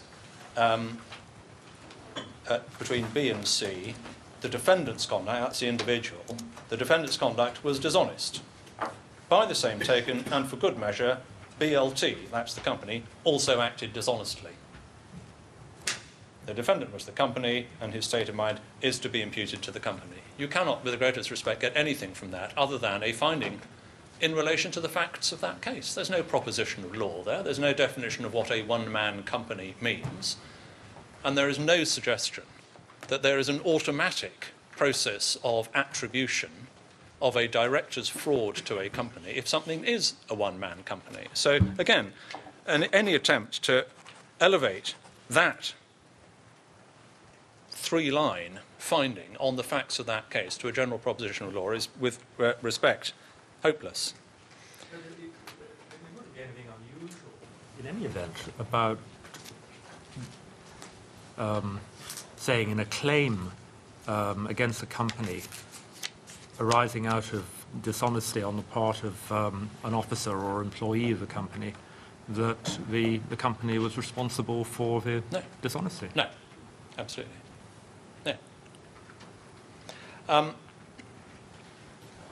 So where we come out then in relation to the one-man company issue is that none of the authorities that Malone Friend relies on actually presents one-man company as a hard-edged legal concept. Insofar as it is a term that is used with any precision, one gets, as I say, what one gets from paragraph 161 of Lord Walker in Stone and Rolls, which gains the approval we've seen in Bilter, that if it means anything specifically, it means a company in which there are no innocent shareholders or directors. And if one, with that in mind, turns to the facts of this case and one applies that test, one sees from paragraphs 188 to 189 of the trial judge's judgment that she reached the conclusion that the other directors were innocent in that sense. There was no evidence that they were aware of the fraud, and because of the legitimate previous trading history of the company, there was nothing remotely reckless about them leaving the management of the transactions up to Mr. Al-Sanaya. So they were not complicit in the fraud, and they were not reckless in leaving matters to Mr. Al-Sanaya. That then, to some extent, brings us, if we need to look at it at all, to an incidental point my learned friend toys with, which is the question of burden of proof on that point about the innocence or otherwise of the directors. With respect, it's difficult to know whether he is or isn't making a ground of appeal on this. If one looks, I don't ask you to do this, but if one looks at the grounds of appeal, paragraphs 12 to 15, which is page 28 of the core volume, he is asserting there that one of the things that went wrong in the Court of Appeal, that the Court of Appeal decided this issue on the burden of proof. But with respect, that is a mishit, because the Court of Appeal wasn't the trial court. The trial judge made the findings that she did on the evidence that was adduced in front of her, and she came to the view that on the evidence that was adduced in front of her, as we say, paragraphs 188, 189 of her judgment, the other directors were innocent in the relevant sense. So the trial judgment doesn't turn on a burden of proof. And what the Court of Appeal simply said when they said that Daiwa had failed to prove its case on that point is simply a sort of a gloss by the Court of Appeal on the outcome at first instance. It doesn't inform you as to what the first instance judge was doing in relation to burden of proof. So I don't think, as my friend fairly said, I think orally, we don't think anything does actually turn in the judgment below that matters, the trial judgment, in relation to burden of proof. If it did, we would in any event say that on the innocence or otherwise of the other directors, the burden does lie with Daiwa. If one just thinks through the sequence of issues that arises at trial, Singularis brings a claim for breach of the quint-scale duty of care. Obviously, the burden of proof is on Singularis to prove there's a duty of care, it's been broken, consequential loss. The defence to that is illegality. You, Singularis, can't bring that claim because you are guilty of illegality. That is the positive case, so to speak, that is being put by way of defence, which, on my learned friend's analysis of the law, requires them to prove that there were no innocent directors, because they are the ones seeking to establish the positive, so to speak, for these purposes, namely that Singularis is guilty of illegality. So if anything were to turn on a burden of proof, and if the Court of Appeal was saying anything did turn on the burden of proof, it would, in our submission, be right to lay on Daiwa, or any defendant in this position, the burden of proof in relation to the innocence, or lack of innocence, of the other directors. As I say, the other sort of footnote point that arises in relation to this is the relevance of the legitimate business of the company. Again, in the grounds of appeal, it is said that the previous legitimate business of Singularis is irrelevant to the question of attribution, because the question of attribution is answered by reference to the date at which the fraud takes place. Now, in one sense, yes, that is true. The question of attribution is answered by reference to the date at which the relevant fraud takes place, which is the date on which the fraudulent instruction is issued in the name of Singularis to Daiwa. But that does not mean that the question of attribution is answered only by reference to the facts that existed on that day, because one of the questions that needs to be answered is, were there innocent directors? And for the reasons I've already explained, there were innocent directors, and their innocence is in part a function of the fact that they have been directors of a company which for several years has been trading entirely legitimately, and they are not reckless in leaving its administration to Mr. Al-Sanaya. The only other sort of slightly footnote point that arises in this context is the potential relevance of approaching insolvency. There was some exchanges between my Lord Sales and my learned friend yesterday in relation to that, and my Lord Sales suggested that the fact that a company is insolvent or approaching insolvency may also be a relevant factor in answering the question of attribution. And my learned friend said no, because the creditors are not one of the organs of the company, so their state of mind is irrelevant to the honesty or culpability of the company. With respect, that answer doesn't make legal sense. The question is not whether the thoughts, desires, motives of the creditors are to be attributed to the company. The question is, given the factual circumstances that exist at the time the fraudulent instructions are issued to the bank, should the individual, Mr. Alcinea's fraud, be attributed to the company?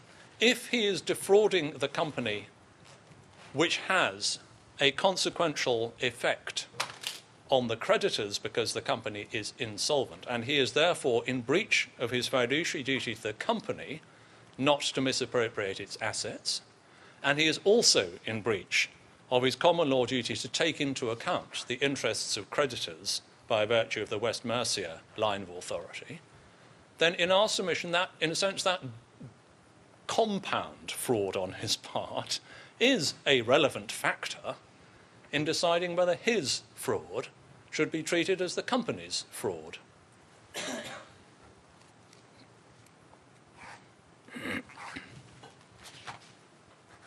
So, our conclusion on attribution is that we say that in the Court of Appeal, there was absolutely no basis for the Court of Appeal to interfere, and they rightly did not interfere with the first instance judge's assessment of whether Mr. Alcinea's fraud should be attributed to Singularis for the purposes of the illegality defence.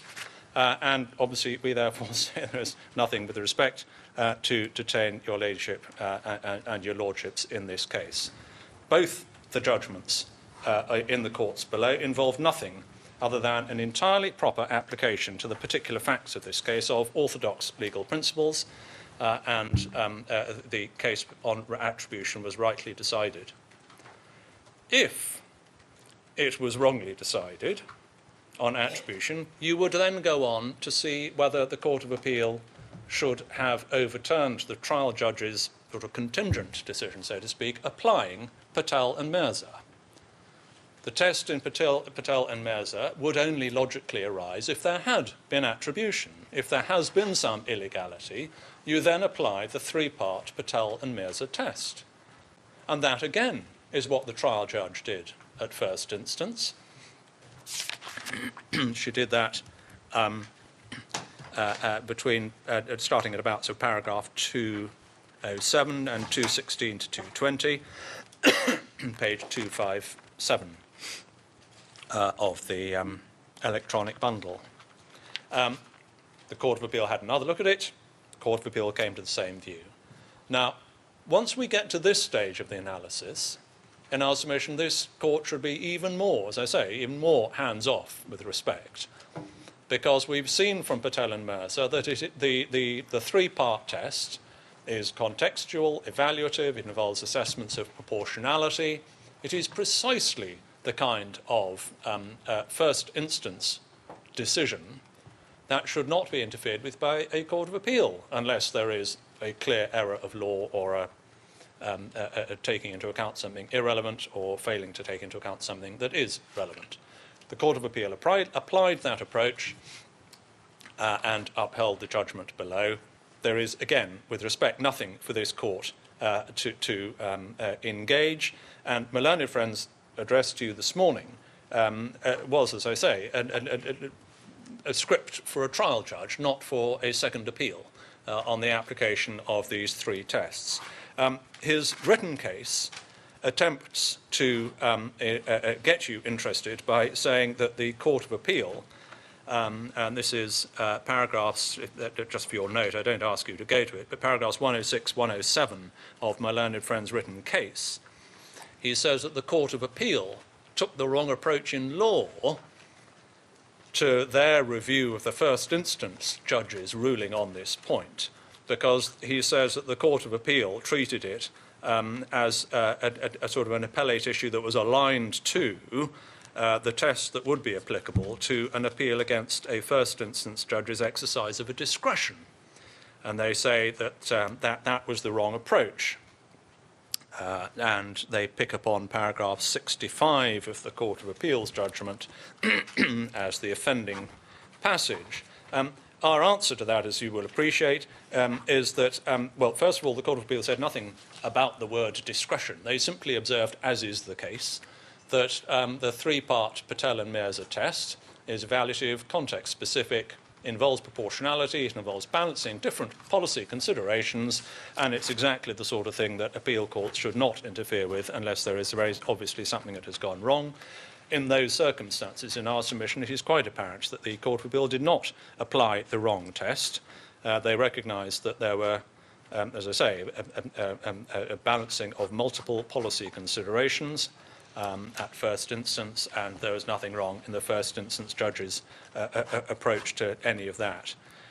My learned friend, having made that point, he then says, well, the trial judge, in any event, got it wrong on each of the three stages of the Patel and Mirza test, and I propose to be extremely light on those, because in our submission, one simply has to read the judgments below to see that that is not the case. So far as the first element in the Patel and Mirza test is concerned, that is that you are required to, or the trial judge is required to consider the underlying purpose of the prohibition which has been transgressed and whether that purpose would be enhanced by denial of the claim. Now, my learned friend, with respect, skewed his address on that by looking only at the fraudulent instruction by Singularis to Daiwa. The illegality in this case, in our submission, is a fraud on Singularis.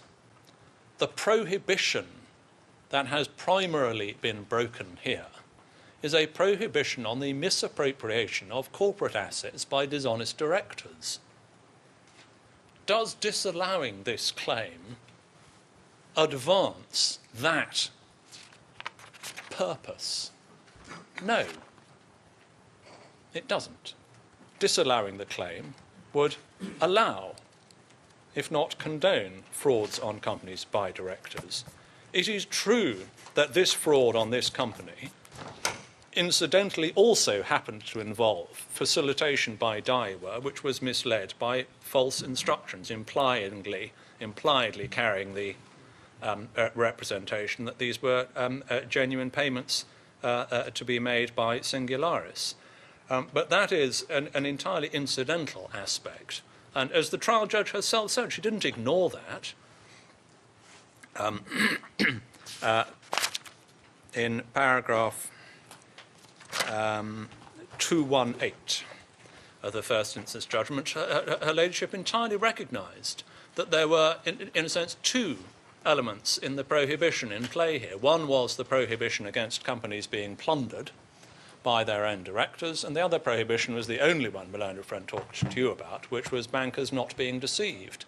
But bankers not being deceived is not, so to speak, a freestanding public interest. It is entirely adjectival to the reason why they're being deceived, which in this context is the plundering of a company by one of its own directors. So to look only at the question whether or not allowing the claim would or would not serve the purpose of discouraging banks from being deceived is, with the greatest respect, simply only looking at one of the two important considerations.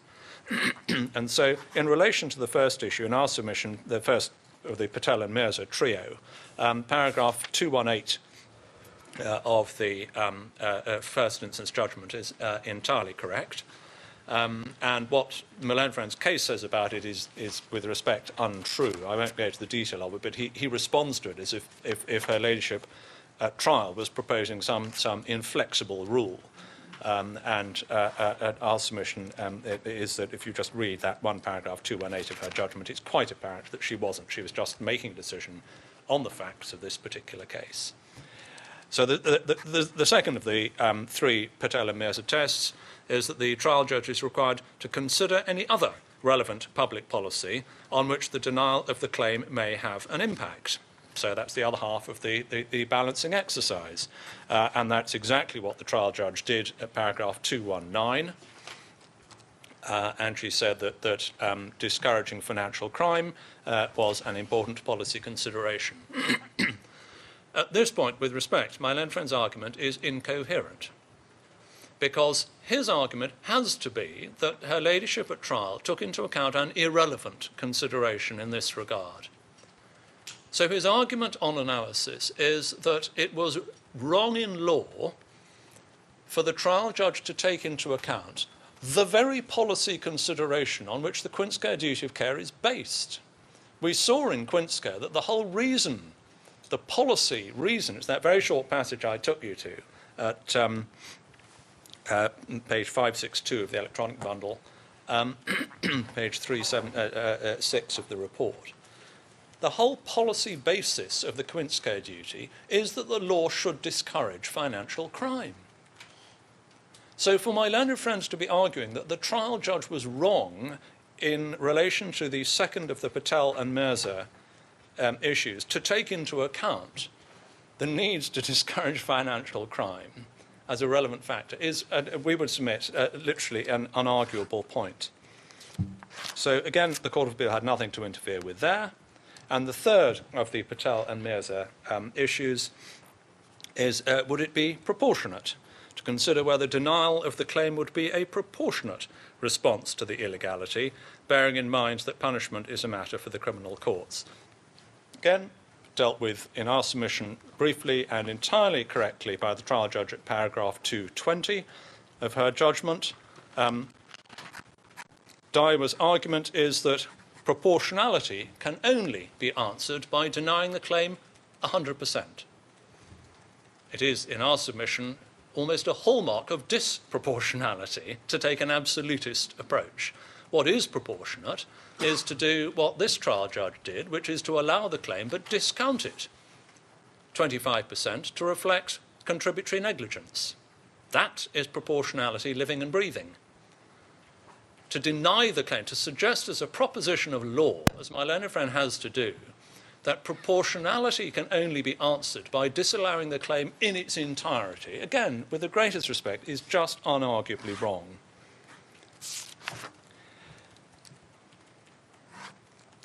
And obviously, what is or isn't proportionate is a matter of evaluation for the trial judge. Others might or might not reach the same conclusion, but it could not possibly have been said in the Court of Appeal that she was wrong in law in reaching the view she did, and Her Ladyship's judgment was rightly upheld. So the conclusion we offer you on Patel and Mirza is that there was nothing for the Court of Appeal to interfere with in relation to the trial judge's reasoning. And so coming to the end of the whole section of our oral argument on illegality, we submit that the courts below, both the courts below, were entirely correct in holding that the claim, which is undoubtedly there, a good claim for breach of the Quint-Scare duty of care, the courts below were entirely correct in concluding that the claim was not defeated by illegality, either because Mr. Al-Sanai's fraud should not be attributed to Singularis, and therefore Singularis has not been guilty of any illegality, and secondly, if one needed to, even if the fraud should be attributed to Singularis, applying Patel and Mirza means that the balance came out in a way that the judge at trial found and wasn't interfered with quite rightly. So illegality fails. One then looks, well, are there any other answers? Does the defendant get a second or third bite at the same line of argument? And they have attempted to do so by reference to two other arguments. One is causation, and the other is their counterclaim in deceit. And I can deal with those rather more shortly.